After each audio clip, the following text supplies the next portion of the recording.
ಶ್ರೀಗುರುಭ್ಯೋ ನಮಃ ಹರಿಃ ಓಂ.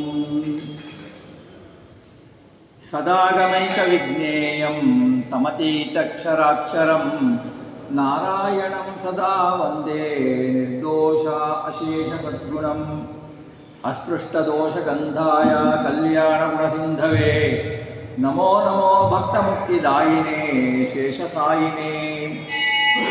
ಅಭ್ರಮಂ ಭಂಗರಹಿತಂ ಅಜಡಂ ವಿಮಲಂ ಸದಾ ಆನಂದತೀರ್ಥಮತಲಂ ಭಜೆ ತಾಪತ್ರಯಾಪಹಂ. ಧರ್ಮವಿಜ್ಞಾನ ವೈರಾಗ್ಯ ಪರಮೈಶ್ವರ್ಯಶಾಲಿನಃ ಆನಂದತೀರ್ಥ ಭಗವತ್ಪಾದಾನ್ ವಂದೇ ನಿರಂತರಂ. ಭವತಿ ಅನನುಭಾವಾತ್ ಕೇಳಮೂಕೋಪಿ ವಾಗ್ಮಿ ಜಡಮತಿರಪಿ ಜಂತುರ್ಜಾಯತೆ ಪ್ರಾಜ್ಞಮೌಲಿಃ. ಸಕಲವಚನಚೇತೋ ದೇವತಾ ಭಾರತೀ ಸಾ ಮಮ ವಚಸಿ ನಿಧತ್ತಾಂ ಸನ್ನಿಧಿಂ ಮಾನಸೇ ಚ. ತಪೋ ವಿದ್ಯಾ ವಿರಕ್ತ್ಯಾದಿ ಸದ್ಗುಣೌಘಾಕರಾನಹಂ ವಾದಿರಾಜಗುರೂನ್ ವಂದೇ ಹಯಗ್ರೀವ ಪದಾಶ್ರಯಾಂ. ಪ್ರಣಮತ್ಕಾಮಧೇನುಂಚ ಭಜತ್ಸುರತುರೂಪಮಂ ಶ್ರೀ ಭಾವಬೋಧಕುತ್ಪಾದ ಚಿಂತಾಮಣಿ ಉಪಾಸ್ಮಹೇ. ಪೂಜ್ಯಾಯ ರಾಘವೇಂದ್ರಾಯ ಸತ್ಯಧರ್ಮರತಾಯ ಚ ಭಜತಾಂ ಕಲ್ಪವೃಕ್ಷಾಯ ನಮತಾಂ ಕಾಮಧೇನವೇ. ಸತ್ಯಾಭಿಷಕರಾಜ್ಯೋತ್ತಾಂ ಪಂಚಾಶದ್ವರ್ಷ ಪೂಜಕಾಂ ಸತ್ಯಪ್ರಮೋದತೀರ್ಥಾರ್ಯಾಂ ನೌಮಿ ನ್ಯಾಯಸುಧಾರತಾಂ ಶ್ರೀ ಸತ್ಯಾತ್ಮಗುರುವೇ ನಮಃ. ವಿದ್ಯಾವಿನಯ ಸಂಪನ್ನಂ ಪ್ರತಿವಾದಿಮತಧ್ವಂಸಿನಂ ವಿಶ್ವಪ್ರಿಯ ಗುರೂನ್ ವಂದೇ ಮಧ್ವೇಷಪ್ರಿಯಕಾರಕಂ. ಆಪಾದಮೌಳಿಪರ್ಯಂತಂ ಗುರೂಣಾಂ ಆಕೃತಿಂ ಸ್ಮರೇತ್ ತೇನ ವಿಘ್ನಾಃ ಪ್ರಣಶ್ಯಂತಿ ಸಿದ್ಧಂತಿ ಚ ಮನೋರಥಾಃ. ಶ್ರೀ ಗುರುಭ್ಯೋ ನಮಃ ಹರಿ ಓಂ. ಕಾಂತಾಯ ಕಲ್ಯಾಣ ಗುಣೈಕಧಾಮ್ನೇ ನವದ್ಯುನಾಥ ಪ್ರತಿಮ ಪ್ರಭಾಯ ನಾರಾಯಣಾಯ ಅಖಿಲ ಕಾರಣಾಯ ಶ್ರೀ ಪ್ರಾಣನಾಥಾಯ ನಮಸ್ಕರೋಮಿ. ಶ್ರೀ ಗುರುಭ್ಯೋ ನಮಃ ಹರಿ ಓಂ. ಮಧ್ವನವರಾತ್ರಿ ಈ ಪರ್ವಕಾಲದಲ್ಲಿ ನಿನ್ನೆಯ ತನಕ ನಾವು ಚಿಂತನೆಯನ್ನು ನಡೆಸಿದ್ದು ಶ್ರೀ ಮಧ್ವಾಚಾರ್ಯರ ಆಶ್ರಮಕ್ಕೆ ಮೊದಲು ಅವರು ಮಾಡಿದ ಬಾಲಲೀಲೆಗಳನ್ನು ಹಾಗೂ ಕೆಲವೊಂದು ಪವಾಡ ಸದೃಶವಾದ ಚೇಷ್ಟೆಗಳನ್ನು ನೋಡಿದೆವು. ಹಾಗೆಯೇ ಅಚ್ಯುತ ಪ್ರೇಕ್ಷರ ಅಚ್ಯುತ ಪ್ರಜ್ಞರ ಪರಿಚಯವನ್ನು ಮಾಡಿಕೊಂಡೆವು. ಹಿಂದೆ ಪಾಂಡವರ ಇದ್ದಾಗ ದ್ವಾಪರ ಯುಗದಲ್ಲಿ ಭಾರತೀಯರು ಮಾಡಿದ ಅನ್ನವನ್ನು ಉಂಡ ಯತಿವರೇಣ್ಯರು. ಹಾಗೆಯೇ ಅವರು ಇಲ್ಲಿಯೂ ಯತಿಶ್ರೇಷ್ಠರಾಗಿ ಅದ್ವೈತ ಮತವನ್ನು ಅನುಸರಿಸಿ ನಡೆಯುತ್ತಿದ್ದರು. ಯಾಕೆಂದರೆ ಅವಾಗೆಲ್ಲ ಮಾಯಾವಾದಿಗಳ ಮತಗಳೇ ಇತ್ತು, ಬೇರೆ ಯಾವುದೂ ಪ್ರಚಲಿತವಾಗಿರಲಿಲ್ಲ. ಆದರೂ ಕೂಡ ಅವರ ಗುರುಗಳು ಅವರು ಕಾಲವಾಗುವ ವೇಳೆಗೆ ಅವರಿಗೆ ಹೇಳಿದ್ದೇನಪ್ಪ ಅಂದರೆ, ನಾನು ಇದುವರೆಗೇನೂ ಇದನ್ನೆಲ್ಲ ಅಧ್ಯಯನ ಮಾಡಿದ್ದೇನೆ, ನಾನು ಬ್ರಹ್ಮ ಒಂದೇ, ಬೇರೆ ಯಾವುದೂ ಇಲ್ಲ, ಜಗತ್ ಸತ್ಯ ಅಲ್ಲ ಮಿಥ್ಯ ಅಂತ. ಆದರೆ ನನ್ನ ಅನುಭವಕ್ಕೆ ಎಂದೂ ಬಂದಿಲ್ಲ, ನಾನು ದೇವರನ್ನು ಎಂದೂ ಕಾಣಲಿಕ್ಕಾಗಲಿಲ್ಲ. ದಯವಿಟ್ಟು ಈ ಮತವನ್ನು ನೀನು ಅನುಸರಿಸಬೇಡ, ಇದು ಸರಿಯಾದ ಮತ ಅಲ್ಲ. ಯಾಕೆಂದರೆ ವೇದಗಳು ಹೇಳ್ತವೆ ಪರಮಾತ್ಮ ಗುಣಪರಿಪೂರ್ಣ, ಪರಮಾತ್ಮನಿಗೆ ಒಳ್ಳೆಯ ಸುಂದರವಾದ ಆಕಾರ ಇದೆ, ಪರಮಾತ್ಮ ನಿರಾಕಾರ ಅಂತ ಹೇಳಲಿಕ್ಕೆ ಆಗಲ್ಲ, ಗುಣಪೂರ್ಣ ಅಂತಲೇ ಹೇಳಬೇಕಾಗತ್ತೆ ಅಂತ ವೇದಗಳು ಹೇಳ್ತಾ ಇರಬೇಕಾದ್ರೆ, ಭಾಗವತವನ್ನು ವರ್ಣನೆ ಮಾಡ್ತಾ ಇರಬೇಕಾದ್ರೆ ನಾವು ಅನುಸರಿಸುತ್ತಿರುವ ಮಾರ್ಗ ವೇದಕ್ಕೆ ಬ್ರಹ್ಮಸೂತ್ರಕ್ಕೆ ಸರಿಯಾಗಿ ಇಲ್ಲ. ಹಾಗಾಗಿ ಇದನ್ನು ನೀನು ಯೋಚನೆ ಮಾಡಿ ಅನುಸರಿಸಬೇಡ ಅಂತ ಹೇಳಿದರು. ಹಾಗೆ ಆಗಲಿಂದ ಅಕ್ಷರ ಪ್ರೇಕ್ಷಕರು ತಾವು ಓದ್ತಾ ಇದ್ರು, ಅನಂತ ಶೇರನ ಹತ್ರ ಕೇಳ್ಕೊಳ್ತಾ ಇದ್ರು, ಇದು ಯಾಕೋ ನನಗೆ ಸರಿ ಕಾಣ್ತಾ ಇಲ್ಲ, ನನಗೆ ಒಳ್ಳೆಯ ಜ್ಞಾನವನ್ನು ಕೊಡುವವರನ್ನು ಕರುಣಿಸು, ಒಳ್ಳೆಯ ಜ್ಞಾನವನ್ನು ಕರುಣಿಸಿ ತಿಳ್ಕೊಂಡಾಗ ಅವರು ಹೇಳ್ತಾರೆ, ಅನಂತಶೇನ ದೇವರು ಒಬ್ಬರ ಮೈ ಮೇಲೆ ಬಂದು ಹೇಳ್ತಾರೆ, ನಿನಗೆ ಒಬ್ಬ ಶಿಷ್ಯ ಬರ್ತಾನೆ, ಒಳ್ಳೆಯ ಶಿಷ್ಯ ಶೀಘ್ರದಲ್ಲಿ, ಅವನು ನಿನಗೆ ತಿಳಿಸ್ಕೊಡ್ತಾನೆ ಅಂತ ಹೇಳ್ತಾರೆ. ನೋಡಿ, ಶಿಷ್ಯ ಗುರುವಿನ ಹತ್ರ ಬರೋದು ಕಲೀಲಿಕ್ಕಲ್ಲ, ಶಿಷ್ಯನೇ ಗುರುವಿಗೆ ತಿಳಿಸ್ಕೊಡ್ಲಿಕ್ಕೆ ಬರ್ತಾನೆ. ಹಾಗೆ ಹೇಳ್ತಾರೆ. ಅಲ್ಲಿಂದ ಮುಂದೆ ಇವತ್ತಿನ ಚಿಂತನೆಯನ್ನು ಮುಂದುವರಿಸುವುದಾದರೆ, ವಾಸುದೇವನಿಗೆ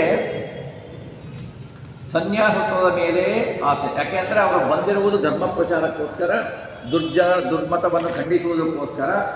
ಹಾಗಾಗಿ ತಾವು ಬೇಗನೆ ಸನ್ಯಾಸವನ್ನು ತೆಗೆದುಕೊಂಡರೆ ಸಜ್ಜನರಿಗೆ ಉಪಕಾರವಾಗುತ್ತೆ ಅಂತ ಹೇಳಿಬಿಟ್ಟು ಅವರು ಸನ್ಯಾಸವನ್ನು ತೆಗೆದುಕೊಳ್ಳಬೇಕು ಅಂತ ಹೇಳಿ ಏನು ಮಾಡ್ತಾರೆ, ಅಚ್ಯುತ ಪ್ರೇಕ್ಷಕರ ಹತ್ರ ಬರ್ತಾರೆ.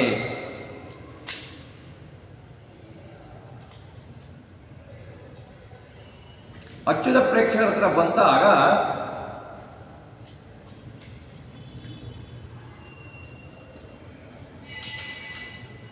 ಸುಭಕ್ತಿನಾಥೇನ ಸಭಕ್ತ ವತ್ಸಲೋ ನಿಷೇವಿತಸ್ತತ್ರ ಪರಂ ಭಗುತ್ಸುನಾ ಭವಿಷ್ಯತ ಶಿಷ್ಯವರಾಧಿ ವಿದ್ಧಿ ಮಾಮಿತಿ ಪ್ರವಿಷ್ಟ ಪುರುಷಂ ತಮಭ್ಯದಾತ್.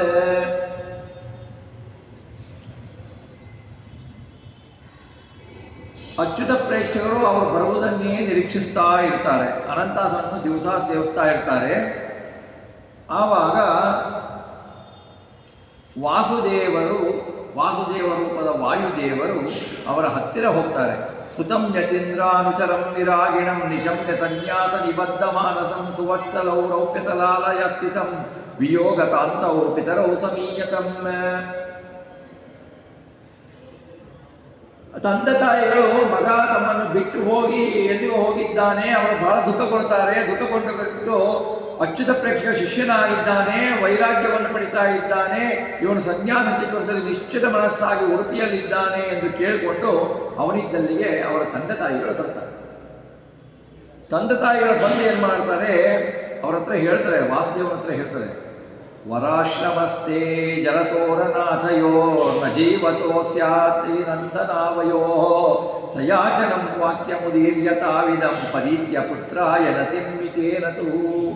ತಂದೆ ತಾಯಿಗಳು ವಾಸುದೇವನ ಹತ್ರ ಹೇಳ್ತಾರೆ, ನಮಗೆ ವಯಸ್ಸಾಗಿದೆ, ನಾವು ಮುದುಕರಿದ್ದೇವೆ, ನಮ್ಮನ್ನು ನೋಡ್ಕೊಳ್ಳೋರು ನಿನ್ನ ಬಿಟ್ಟು ಬೇರೆ ಯಾರೂ ಇಲ್ಲ, ಅವರಿಗೆ ಮುಂಚೆ ಇಬ್ಬರು ಗಂಡು ಮಕ್ಕಳಿದ್ರು, ಅವರು ತೀರ್ಕೊಂಡಿದ್ರು, ಇಂತಹ ನಾವು ಬದುಕಿರುವಾಗ ನೀನು ಸನ್ಯಾಸ ಸೇರುವುದು ಉಚಿತವಲ್ಲ ಅಂತ ತಂದೆ ಹೇಳ್ತಾರೆ.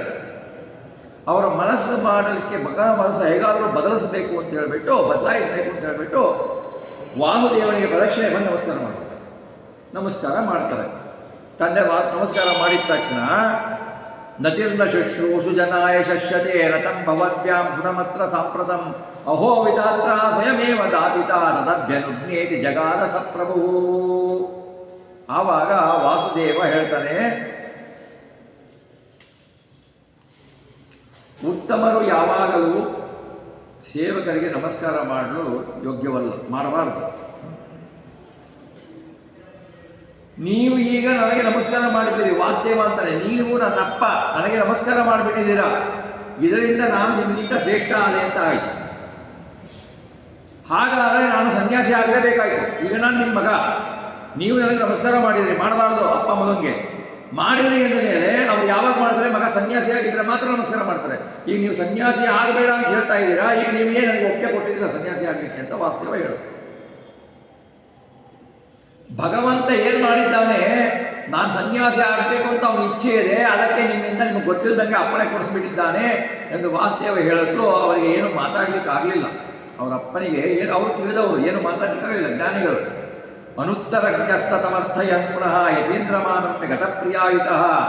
ಅವರೇನು ಮಾಡ್ತಾರೆ, ಇದೇನು ಒಳ್ಳೆ, ನಾವೇನೋ ಕೇಳಿ ಬಂದ್ವಿ, ಏನೋ ಆಗೋಯ್ತಲ್ಲ ಅಂತ ಹೇಳಿಬಿಟ್ಟು ಮಗನ್ನ ಪ್ರಾಸದ ಸ್ವೀಕರಿಸಬೇಡಪ್ಪ ಅಂತ ಪ್ರಾಸದ ಅಚ್ಚುಪ್ಟಾಗಿ ಒಂದು ಹೆಂಡತಿ ಜೊತೆ ಮನೆಗೆ ಹೋಗ್ಬಿಡ್ತಾರೆ.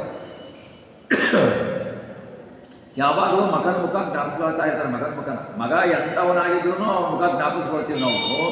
ಅಂಥದ್ದು ಅಂತಹ ಶ್ರೇಷ್ಠ ಮಗು, 32 ಲಕ್ಷಣಗಳಿಂದ ಇರುವ ಮಗು, ಸಾಕ್ಷಾತ್ ವಾಯುದೇವರೇ, ಅಷ್ಟು ಪ್ರಸಿದ್ಧನಾದ ವಾಸುದೇವ ತಮ್ಮನ್ನು ಬಿಡ್ತಾ ಇದ್ದಾನೆ, ಸನ್ಯಾಸಿ ಆಗ್ತಿದ್ದಾನೆ ಎಂದು ಕೇಳಿಯೇ ಅವರಿಗೆ ಅವನಿಗೆ ಜ್ಞಾಪಿಸ್ಕೊಳ್ತಾ ಹಾಗೆ ಮನೆಗೆ ಹೋಗ್ತಾರೆ. ಸಚಿಂತಯನ್ ಪುತ್ರ ಮನೋರಥಂ ಶುಚಾ ಪುನಶ್ಚ ತೀರ್ಥೋಪಗತೋ ಮಹಾನದೀಂ ವೃತೀಶ್ವರಾನೋ ರಥಮಾತ್ಮನಂದರ ತಮೈಕ್ಷತ ಗ್ರಾಮವರೇ ಮಠಾಂತರೇ. ಅವರು ಬಹಳ ದುಃಖ ಪಡ್ತಾ ಇದ್ದಾರೆ ಮನಸ್ಸಿನಲ್ಲಿ. ಮಧ್ಯಗೆ ಭಟ್ರು ಅವರ ವಾಸುದೇವನ ತಾಯಿ ಇಬ್ರು ಸನ್ಯಾಸ ಸ್ವೀಕರಿಸ್ತಾನೆ, ನಮ್ಗೆ ಯಾರು ನೋಡ್ಕೋಬೇಕು ಅಂತ. ಆಮೇಲೆ ಅಲ್ಲಿಂದ ಮತ್ತೆ ಬರ್ತಾರೆ. ಕುಕ್ಕಾಡಿ ಅಂತ ಒಂದು ಗ್ರಾಮ ಇದೆ, ಅಲ್ಲಿ ಅಚ್ಯುತ ಪ್ರೇಕ್ಷಕರಂತೆ ಅವನು ನಿಯಮ ಆಚರಿಸ್ತಾ ಇರ್ತಾನೆ ವಾಸುದೇವ. ಅದನ್ನು ನೋಡಿ ಅವರ ಹತ್ರ ಇರುವ ಮಗನನ್ನು ಕಾಣ್ತಾರೆ. ಅವರು ಮಗನನ್ನು ಕಂಡು ಹೇಳ್ತಾರೆ, ಮಧ್ಯಗೆ ಹೊರಟರು ಒಂದು ಸ್ವಲ್ಪ ಸಿಟ್ಟು ಬರುತ್ತೆ ಮಧ್ಯಗೆ ಬಿಟ್ಟರೆ. ನ ಜಾತಕೋಪು ಕಾಲಿದೋ ಧರಾಸುರೋ ಮಹಾತ್ಮನಾಂ ಲಂಘನ ಭೀರುರಪ್ಯಲಂ ಸುತಸ್ಯ ಕೌಪೀನ ಧೃತೌ ಹಿ ಸಾಹಸ ಪ್ರತಿಶ್ರವೋ ಮೇ ದೃಢ ಇತ್ಯಭಾಷತಃ. ಅವಾಗ ಮಧ್ಯಗೆ ಬಿಟ್ಟು ಹೇಳ್ತಾರೆ, ದೊಡ್ಡವರ ಮಾತನ್ನು ಚಿಕ್ಕವರು ಮೀರಬಾರದು. ನಾನು ಹೇಳ್ತಾ ಇದ್ದೀನಿ, ನೀನು ಭಯ ಪಡೋ, ನೀನು ಹೆದರ್ತಾ ಇಲ್ಲ, ನಿನ್ನ ಮಾತನ್ನ ಒಪ್ತಾ ಇಲ್ಲ, ನೀನು ಸನ್ಯಾಸಿ ಆದರೆ ನಾನು ಉಪವಾಸ ಮಾಡಿ ಪ್ರಾಣತ್ಯಾಗ ಮಾಡ್ತೀನಿ ಅಂತ ಹೇಳ್ತಾರೆ. ಪ್ರಾಣತ್ಯಾಗ ಮಾಡ್ತೀನಿ ಅಂತ ಹೇಳ್ತಾರೆ, ಸಾಹಸ ಕಾರ್ಯವನ್ನು ಮಾಡ್ತೀನಿ, ಸಾಹಸ ಕಾರ್ಯ ಪ್ರಾಣತ್ಯಾಗ ಮಾಡ್ತೀನಿ ಅಂತ ಹೇಳ್ತಾರೆ. ಆವಾಗ ಮಧ್ವಾಚಾರ್ಯರು ಏನು ಮಾಡ್ತಾರೆ ಅಂದರೆ, ಕ್ಷಣೇನ ಕೌಪೀನ ಧರೋ ನಿಜಂ ಪಟಂ ವಿದಾರ್ಯ ಹೇನಾದ ಪುರುಷ್ವ ಸಾಹಸಂ ಇತಿ ಮುಕ್ತ್ಯ ವಿಭುರಬ್ರವೀತ್ ಪುನಃ ಶುಭಾಂತರಾಯಂ ನ ಭವಾಶ್ಚರ್ಯೇದಿತಿ. ಅವ್ರು ತಕ್ಷಣ ಬಟ್ಟೆ ಹರಿದ್ಬಿಟ್ಟು ಕೌಪಿನ ಉಡ್ಕೊಂಡ್ಬಿಡ್ತಾರೆ. ನೀನು ಸಾಹಸ ಕಾರ್ಯ ಮಾಡ್ತಿದೆಯಲ್ಲಪ್ಪ ಮಾಡುವಂತ. ಅವರು ಹೇಗೆ ಹೇಳ್ತಾರೆ ನೋಡಿ, ಇವರು ಮಕ್ಕಳು ಈಗ ಹೆದರ್ಸ್ತಾರೆ. ಈ ಕಾಲದವರೆಲ್ಲ ಮಾತೆತ್ತಿದ್ರೆ ನಾನು ಸಾಯ್ತೀನಿ, ಮಾತೆತ್ತಿದ್ರೆ ನಾನು ಆತ್ಮಹತ್ಯೆ ಮಾಡ್ಕೊಳ್ತೀನಿ. ಅಪ್ಪ ಬೈದ್ರೆ ಆತ್ಮಹತ್ಯೆ, ಅಮ್ಮ ಬೈದ್ರೆ ಆತ್ಮಹತ್ಯೆ, ಈ ಕಡೆ ಸರಿ ಅಂದ್ರೆ ಆತ್ಮಹತ್ಯೆ, ಆ ಕಡೆ ಸರಿ ಅಂದ್ರೆ ಆತ್ಮಹತ್ಯೆ. ಇವರು ಪ್ರಾಣದೇವರು. ಅವ್ರು ಹೇಳ್ತಾರೆ, ನೀನು ಸಾಯಿ ನೋಡೋಣ, ನಾನೇ ಪ್ರಾಣದೇವರು, ನಾನು ಬಿಟ್ಟು ಹೋಗ್ಬೇಕು ನಿನ್ನ, ನೀನು ಸಾಹಸ ಕಾರ್ಯ ಮಾಡ್ತೀನಿ ಅಂತೆಲ್ಲ ಸಾಹಸ ಕಾರ್ಯ ಮಾಡುವಂತ. ಅವರಪ್ಪ ಅದನ್ನು ನಿರೀಕ್ಷಿಸಿರಲಿಲ್ಲ. ಮಗ ಏನೋ ಹೋಗ್ತಾನೆ ಅಂತ ತಿಳ್ಕೊಂಡಿದ್ರು. ಮಗ ಪ್ರಾಣದೇವರು ಅವ್ರು ಹೇಳಿದ್ರು, ಮಾಡಿ ನೋಡೋಣ, ನಾನು ನಿನ್ನ ದೇಹ ಬಿಟ್ಟು ಹೋಗ್ತಾನೆ, ನೀ ಹೆಂಗೆ ಹೋಗ್ತೀಯ ನೋಡೋಣ, ಬಿಡು ನೋಡೋಣ. ಅವರಿಗೆ ಏನು ಶಾಕ್ ಆಯ್ತು. ಈಗ ನೋಡಿ, ಇದನ್ನು ನಾವು ಏನಂದರೆ ಮಕ್ಕಳುಗಳು ಈಗ ಪ್ರತಿ ಸಾಲಿನೂ ಏನು ಮಾಡಬೇಕಾದ್ರೂ ಮಕ್ಕಳು ಹೆದರಿಸ್ತಾರೆ. ಈಗಿನ ಕಾಲದಲ್ಲಿ ನಾವು ನ್ಯೂಸ್ ಕೇಳ್ತಾನೆ ಇರ್ತೀವಿ. ಬೆಳಗ್ಗೆ ಎದ್ರೆ ಅದೇನೇ, ಏನೂ ಇಲ್ಲ, ಬರೀ ಆತ್ಮಹತ್ಯೆ. ಆತ್ಮಹತ್ಯೆ ಅಂದ್ರೆ ಆತ್ಮದ ಹತ್ಯೆ ಅಲ್ಲ, ಮಾಡೋ ಇದು ಅಷ್ಟೇ, ಆತ್ಮಕ್ಕೆ ಸಾವಿಲ್ಲ. ಆತ್ಮಹತ್ಯೆ. ಬೈದ್ರು ನನಗೆ ಆತ್ಮಹತ್ಯೆ, ಟೀಚರ್ ಇಚ್ಛೆ ಮಾಡಿದ್ರು ಆತ್ಮಹತ್ಯೆ, ಅಪ್ಪ ಬೈದ ಆತ್ಮಹತ್ಯೆ, ದುಡ್ಡು ಕೊಡಲಿಲ್ಲ ಆತ್ಮಹತ್ಯೆ. ಇದು ಆ ಧೈರ್ಯ ಏನಿದೆ, ಆ ಮನಸ್ಸಿನ ಸ್ಥೈರ್ಯನೇ ಇಲ್ಲ. ಏನು ಜೀವನದಲ್ಲಿ ಏನು ಬೇಕು ಏನು ಬೇಡ ಅಂತ ಅರಿವೇ ಇಲ್ಲ ಜನಗಳಿಗೆ. ಹಾಗಾಗಿ ಮಕ್ಕಳ ದಾರಿ ಹೋಗ್ತಾ ಇರ್ತಾರೆ. ಅಪ್ಪ ಹೀಗೆ ಹೇಳತ್ತು, ಮಗ ಉತ್ತರ ಕೊಟ್ಬಿಡ್ತಾನೆ. ಈಗ ಹೇಳ್ತಾನೆ, ಇಂಥ ಸಾಹಸ ಮಾಡಿ ಸುಮ್ಮನೆ ನೀವು ಹೀಗೆಲ್ಲ ಮಾತಾಡ್ಬಿಟ್ಟು ನನ್ನ ಸನ್ಯಾಸ ಸ್ವೀಕಾರ ಮಾಡಬೇಕು, ಆ ಶುಭ ಕಾರ್ಯಕ್ಕೆ ನೀವು ಅಡ್ಡಿ ಮಾಡಬೇಡಿ, ನಾನು ಸಾಯ್ತೀನಿ, ಸಾಹಸ ಕಾರ್ಯ ಮಾಡ್ತೀನಿ ಅಂತ ಮಾಡಿದ್ರೆ ಮಾಡಿ ನೋಡೋಣ ಅಂತ ಹೇಳ್ತಾರೆ. ನ ಪುತ್ರ ಪಿತ್ರೋ ರವಣಂ ವಿನಾ ಶುಭಂ ವದಂತಿ ಸಂತೋ ನಣತು ಸತೋ ಮೃತೌ ನಿವರ್ತೈಮಾನೇ ಸಹಿ ಪಾಲಕೋಸ್ತಿನೌ ತ್ವಯೀತಿ ವಕ್ತಾರ ಸತೋ ಬ್ರವೀ. ಆವಾಗ ಅವ್ರು ಏನು ಹೇಳ್ತಾರೆ ಅಂದರೆ, ಮಕ್ಕಳಿಗೆ ತಂದೆ ತಾಯಿಯನ್ನು ಕಾಪಾಡುವುದನ್ನು ಬಿಟ್ಟು ಬೇರೆ ಪುಣ್ಯ ಕಾರ್ಯ ಇಲ್ಲ, ಬೇರೆ ಶುಭ ಕಾರ್ಯ ಇಲ್ಲ. ಮತ್ತಿಗೆ ಅವರು ಹೇಳ್ತಾರೆ, ಜ್ಞಾನಿಗಳವರು ಧರ್ಮಶಾಸ್ತ್ರದಲ್ಲಿ ಹೇಳಿದೆ, ತಂದೆ ತಾಯಿಗಳನ್ನು ಬಿಟ್ಟು ತೀರ್ಥಯಾತ್ರೆಯನ್ನು ಮಾಡಬಾರ್ದು ಅಂತ. ಮನೆಯಲ್ಲಿ ವಯಸ್ಸಾದ ತಂದೆ ತಾಯಿಗಳಿದ್ದರೆ, ತಂದೆ ತಾಯಿಗಳಿಗೆ ಯಾರೂ ನೋಡಿಕೊಳ್ಳದೆ ಇದ್ದರೆ, ಇರೋರಿಲ್ಲ ಅಂದರೆ ತಂದೆ ತಾಯಿಗಳನ್ನು ಸೇವೆ ಮಾಡ್ತಾ ಭಗವಂತನಲ್ಲಿ ಪ್ರಾರ್ಥಿಸಬೇಕು. ನನಗೆ ತೀರ್ಥಯಾತ್ರೆಗೆ ಹೋಗಬೇಕು ಅಂತಿದೆ, ತಂದೆ ತಾಯಿಗಳನ್ನು ಸೇವೆ ಮಾಡ್ತಾ ಇದ್ದೇನೆ, ಬರಲಿಕ್ಕಾಗ್ತಾ ಇಲ್ಲ, ತಂದೆ ತಾಯಿಗಳ ಸೇವೆಯಲ್ಲಿಯೇ ನನಗೆ ತೀರ್ಥಯಾತ್ರೆಯ ಫಲವನ್ನು ಕೊಡುವಂತ ನೀವು ಸಂಕಲ್ಪ ಮಾಡಿದರೆ ಆ ತೀರ್ಥಯಾತ್ರೆ ಫಲ ಬರುತ್ತೆ. ನೀವು ಅಕಸ್ಮಾತ್ತಾಗಿ ಇಲ್ಲಿ ಬಿಟ್ಟು ತಂದೆ ತಾಯಿಗಳನ್ನು ಬಿಟ್ಟು ಇವ್ರು ಇರೋದೇ ಗೋಳು, ಇವರು ಇನ್ನು ಯಾವಾಗ ಶ್ರೀಲೋಕ ಇರ್ತಾರೆ, ನಾವು ಯಾವಾಗ ಪಾದಯಾತ್ರೆ ಮಾಡಬೇಕು, ನಾವು ಯಾವಾಗ ಕಾಶಿ ಯಾತ್ರೆ ಮಾಡಬೇಕು ಅಂತ ಇವ್ರನ್ನ ಬಿಟ್ಟು ನಾವಲ್ಲಿ ಹೋಗಿ ಇವರು ಹುಷಾರಿಲ್ಲದೆ ಬಳಲಿ ಬೇಜಾರಿ ಮಗ ಯಾವಾಗ ಬರ್ತಾನೆ ಅಂತ ಬೈಕೊಂಡು ಮಾಡ್ಕೊಂಡಿದ್ರೆ ಆ ಯಾತ್ರೆಯ ಫಲ ಎಳ್ಳಷ್ಟು ಆ ಯಾತ್ರೆ ಫಲ. ಇದು ಭಾಗವತದಲ್ಲಿ ಪುಂಡರೀಕನಿಗೆ ಗೊತ್ತಾಗಿದೆ ಅಲ್ವಾ. ಪಂಡರಾಪುರದ ವಿಠಲ ಏನು ಮಾಡ್ದ, ಪಂಡರಾಪುರದ ಪುಂಡರೀಕ ಭಕ್ತ ಇದ್ದಲ್ಲ, ಏನು ಮಾಡ್ದ, ತಂದೆ ತಾಯಿಗಳನ್ನು ಬಿಟ್ಟು ತೀರ್ಥಯಾತ್ರೆಗೆ ಹೊರಟ ಪರಮ ಭಕ್ತ ಅವನು. ನಮ್ಮಂಗಲ್ಲ, ಅಜ್ಞಾನಿ ಅಲ್ಲ, ಪರಮ ಭಕ್ತ. ಅವನೇನು ಮಾಡ್ದ ಅಂದರೆ ಪುಂಡರೀಕ ತನ್ನ ವೃದ್ಧ ತಂದೆ ತಾಯಿಗಳಿದ್ರು ಕಾಶಿ ಯಾತ್ರೆಗೆ ಬಂದ. ಕಾಶಿ ಯಾತ್ರೆಗೆ ಬಂದು ಗಂಗೆ ಸ್ನಾನ ಮಾಡ್ದ. ಅಲ್ಲಿ ರಾತ್ರಿ ಮಧ್ಯ ಏನಾಗಿತ್ತು ಅಂತಂದರೆ, ಬೆಳಗಿನ ಜಾವ ಅಥವಾ ರಾತ್ರಿ ಅಷ್ಟೊತ್ತಿಗೆ 4 ಜನ ಕುರೂಪ ಸ್ತ್ರೀಯರು ಹೋಗೋದನ್ನು ನೋಡಿದ. ಎಷ್ಟು ಕುರೂಪ ಇದ್ರು ಅಂದರೆ ಅವ್ರನ್ನ ನೋಡಿ ಇವನಿಗೆ ಅಸಹ್ಯ ಆಗ್ಬಿಡ್ತು. ಅವರು ಹೋಗಿ ಏನು ಮಾಡ್ತಾರೆ ಅಂದರೆ, ಒಂದು ಗುಹೆಯೊಳಗೆ ಹೋಗ್ತಾರೆ. ಗುಹೆಯೊಳಗೆ ಹೋಗಿ ಸ್ವಲ್ಪ ಹೊತ್ತು ಹೊರ ಬರ್ತಾರೆ, ಅಪ್ಪಣ ಸುಂದರಿಯರಾಗಿರ್ತಾರೆ. ಅಪ್ಪಣ ಸುಂದರಿಯರಾಗಿ ಬರ್ತಾರೆ. ಇವನು ಕೇಳ್ತಾನೆ ಅವನು ನೋಡಿ, ಅಲ್ಲ ನೀವು ಯಾರು, ನೀವು ಹೋಗ್ಬೇಕಾದ್ರೆ ರೂಪಿಗಳಾಗಿದ್ದೀರಿ, ಬರಬೇಕಾದ್ರೆ ಸುಂದರರಾಗಿದ್ದೀರಿ, ಯಾರು ನೀವು ಅಂತ ಕೇಳ್ತಾರೆ. ಅವ್ರು ಹೇಳ್ತಾರೆ, ನಾವು 4 ಗಂಗಾ ಯಮುನಾ ಸರಸ್ವತಿ ನದಿಗಳು ದಿವಸ ಬೆಳಗ್ಗೆಯಿಂದ ರಾತ್ರಿ ತನಕ ಜನ ನಮ್ಮಲ್ಲಿ ಮುಳುಗಿ ತಮ್ಮ ಪಾಪ ಎಲ್ಲ ಬಿಟ್ಟು ನಾವು ಕುರೂಪಿಗಳಾಗಿ ಹೋಗಿರ್ತೀವಿ. ನಾವು ಈ ಗುಹೆಯೊಳಗೆ ಒಬ್ಬ ಮುನಿ, ಆ ಮುನಿಯ ಹೆಸರು ಏನೋ ಇದೆ ಹೊರತು, ಆ ಮುನಿ ಹತ್ರ ಹೋಗಿ ದರ್ಶನ ಮಾಡಿ ನಾವು ಪಾಪ ಕಳ್ಕೊಂಡು ಬಿಟ್ಟು ಮತ್ತೆ ಸುಂದರಿಯಾಗಿ ಬರ್ತೀವಿ. ಮತ್ತೆ ಬೆಳಿಗ್ಗೆ ದಿವಸ ನಾವು ಬಂದು ಪಾಪ ಕಳ್ಕೊಳ್ತೀವಿ, ಬೆಳಿಗ್ಗೆ ಬರ್ತೀವಿ, ಮತ್ತೆ ಜನ ಮುಳುಗಿ ಪಾಪ ಕೊಡ್ತಾರೆ, ಬರ್ತೀವಿ ಅಂತ. ಆವಾಗ ಇವನೇನು ಮಾಡ್ತಾನೆ, ನಾನು ಪಾಪ ಕಳ್ಕೊಳ್ಬೇಕು ಅಂತ ಪುಂಡರೀಕ ಹೋಗ್ತಾನೆ ಗುಹೆಯೊಳಗೆ. ಅವನಿಗೆ ಯಾರು ಕಾಣದೇ ಇಲ್ಲ, ಆ ಯತಿಗಳೇ ಇರಲ್ಲ, ಇರಲ್ಲ. ಆಮೇಲೆ ಅವ್ರು ಬಂದು ಕೇಳ್ತಾನೆ, ನೀವು ಹೇಳಿದ್ರಿ ನನಗೆ ಯಾರು ಕಾಣಲೇ ಇಲ್ವಲ್ಲ ಅಂತ.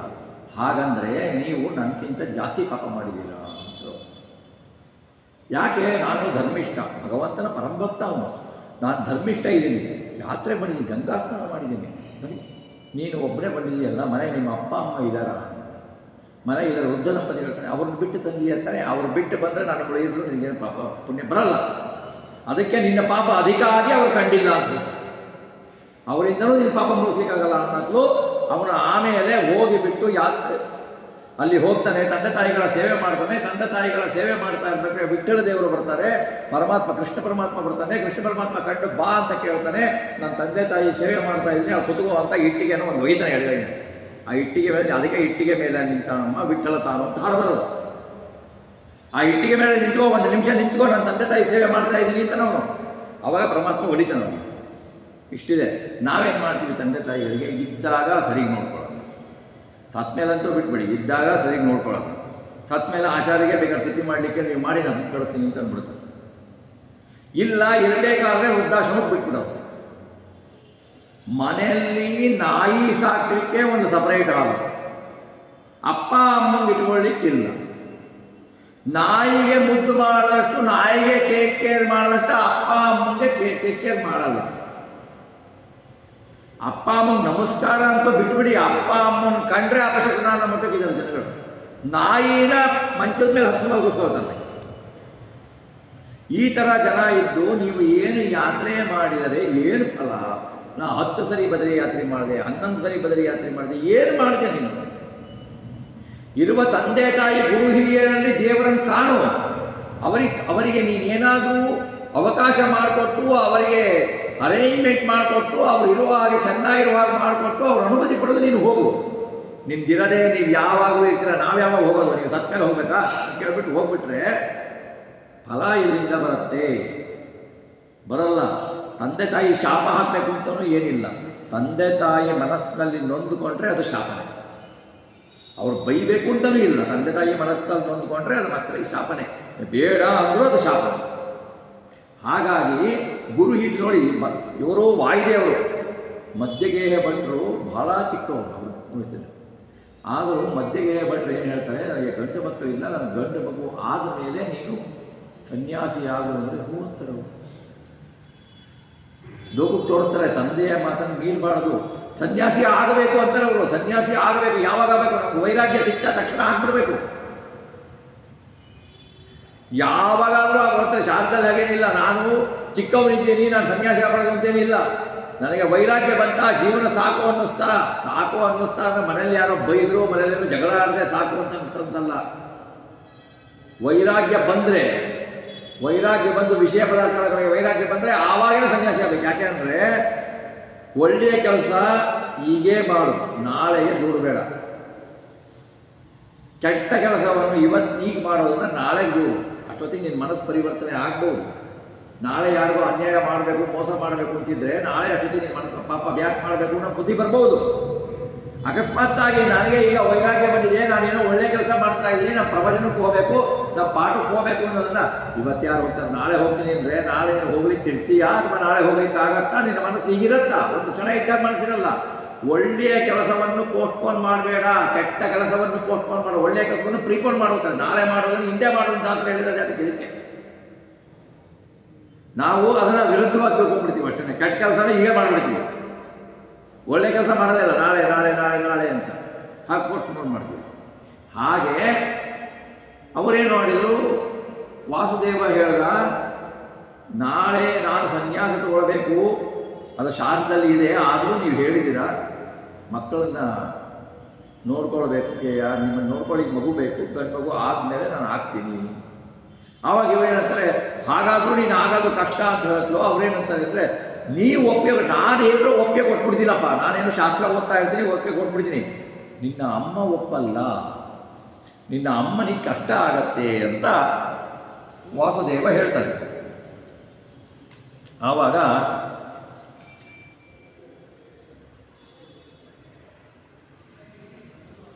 ಅವರು ಹೇಳ್ತಾರೆ, ಅಮ್ಮ ಒಪ್ಪದ ಕಷ್ಟ ಅನ್ನೋ ಬಹುಶ್ರುತತ್ವಾದ್ಯದಿ ತತ್ಸಹೇ ಬಲ ತತ್ಸಹೇ ಬಲ ನ ಸಾವಿತ್ರಿ ವಿರಹಂ ಪ್ರಯತತೆ ಇತಿ ದ್ವಿಚೇನಾಭಿಯೇತಿ ನಮತ್ಸತಂ ಭವಾನನುಜ್ಞಾ ಪರದಾತ್ವಿತಿ ಬ್ರುವನ್. ನಾನು ಶಾಸ್ತ್ರ ಬಹಳ ಓದ್ತಾ ಇದ್ದೇನೆ, ನಾನು ಹೆಂಗೋನೋ ನಿನ್ನ ಮಗನ ದುಃಖವನ್ನು ನಾನು ಸಹಿಸ್ಕೊಳ್ತೇನೆ. ತಾಯಿ ಹೇಗೆ ಸಹಿಸ್ಕೊಳ್ತಾಳೆ ದುಃಖನ? ನೀವು ಒಪ್ಪಿಗೆ ಕೊಟ್ಬೇಡಿ, ತಾಯಿ ನಾನು ಒಪ್ಪಿಸ್ಕೊಳ್ತೀನಿ, ನಾನು ಒಪ್ಪಿಸ್ಕೊಳ್ತೀನಿ, ನೀವದನ್ನು ಯೋಚನೆ ಮಾಡಿ, ನೀವೇ ಕೊಡೀತಾರೆ. ಆವಾಗ ಮಧ್ಯೆ ಬಿಟ್ಟರೆ ಏನು ಬೇರೆ ಎಲ್ಲ ಒಪ್ಪಿಗೆ ಸೂಚಿಸ್ಬಿಟ್ಟೆ, ನಿಮ್ಮ ಅಮ್ಮ ಒಪ್ಪಿದ್ರೆ ನೀನು ಆಗ್ಬೋದು ಅಂತ ಅಷ್ಟು ಸಾಕು ಅಂತ ತಂದೆ ನಮಸ್ಕಾರ ಮಾಡಿಬಿಡ್ತಾರೆ. ಆವಾಗ ಅವರೇನು ಮಾಡ್ತಾರೆ, ಕಷ್ಟದಿಂದ ಅವನು ಬಿಟ್ಬಿಟ್ಟು ಮನೆಗೆ ಹೋಗಿ ಅಲ್ಲಿ ಹೆಂಡತಿ ಹತ್ರ ಹೋಗ್ಬಿಟ್ಟು ಪತ್ನಿ ಹತ್ರ ಹೋಗಿರ್ತಾರೆ. ಹಿಂಗೆ ಮಗ ಮಾತಾಡಿದ್ದಾನೆ, ನಾನು ಹೇಳಿದ್ದೀನಿ, ನೀನು ಒಪ್ಪಿದ್ರೆ ನೀನಾಗೂ ಪರವಾಗಿಲ್ಲ ಸನ್ಯಾಸಿ ಆಗುತ್ತ, ನೀನು ಮಾತ್ರ ಒಪ್ಪಬೇಡ ಅಂತ ಜೋರು ಮಾಡ್ತಾರೆ ಹೆಂಡತಿಗೆ. ಅವಳಿಗೆ ಮೊದಲೇನೋ ಒಪ್ಪಲಿಕ್ಕೆ ಮನಸ್ಸಿರಲ್ಲ, ಅವಳು ಹೇಳ್ತಾಳೆ ನಾನು ಒಪ್ಪಲ್ಲ ಅಂತ ಹೇಳ್ತಾಳೆ. ನಿಶಾಚರಾರೇವ ಲಕ್ಷ್ಮಣಪುರ ವೃಕೋದರಸ್ಯೇವ ಸುರೇಂದ್ರ ನಂದನ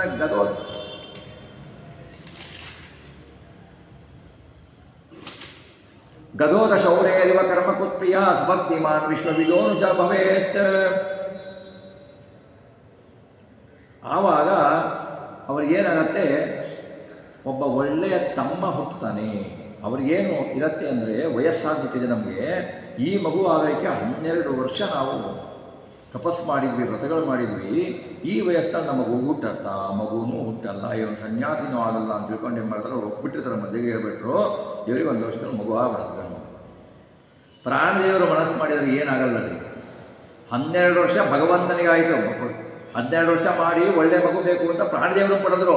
ಪ್ರಾಣದೇವರಿಂದ ಓದಿಸಿದ್ರೆ ಅದಕ್ಕಿಂತ ಕೆಳಗಡೆ ಇರೋರು ಮಗು ಆಗಲಿಕ್ಕೆ ಪ್ರಾಣದೇವರು ಇಚ್ಛೆ ಮಾಡಿದ್ರೆ ಸಾಕು, ಆಗೋಗತ್ತೆ. ಒಂದು ಮಗು ಆಯಿತು, ಗಂಡು ಮಗು ಆಯಿತು.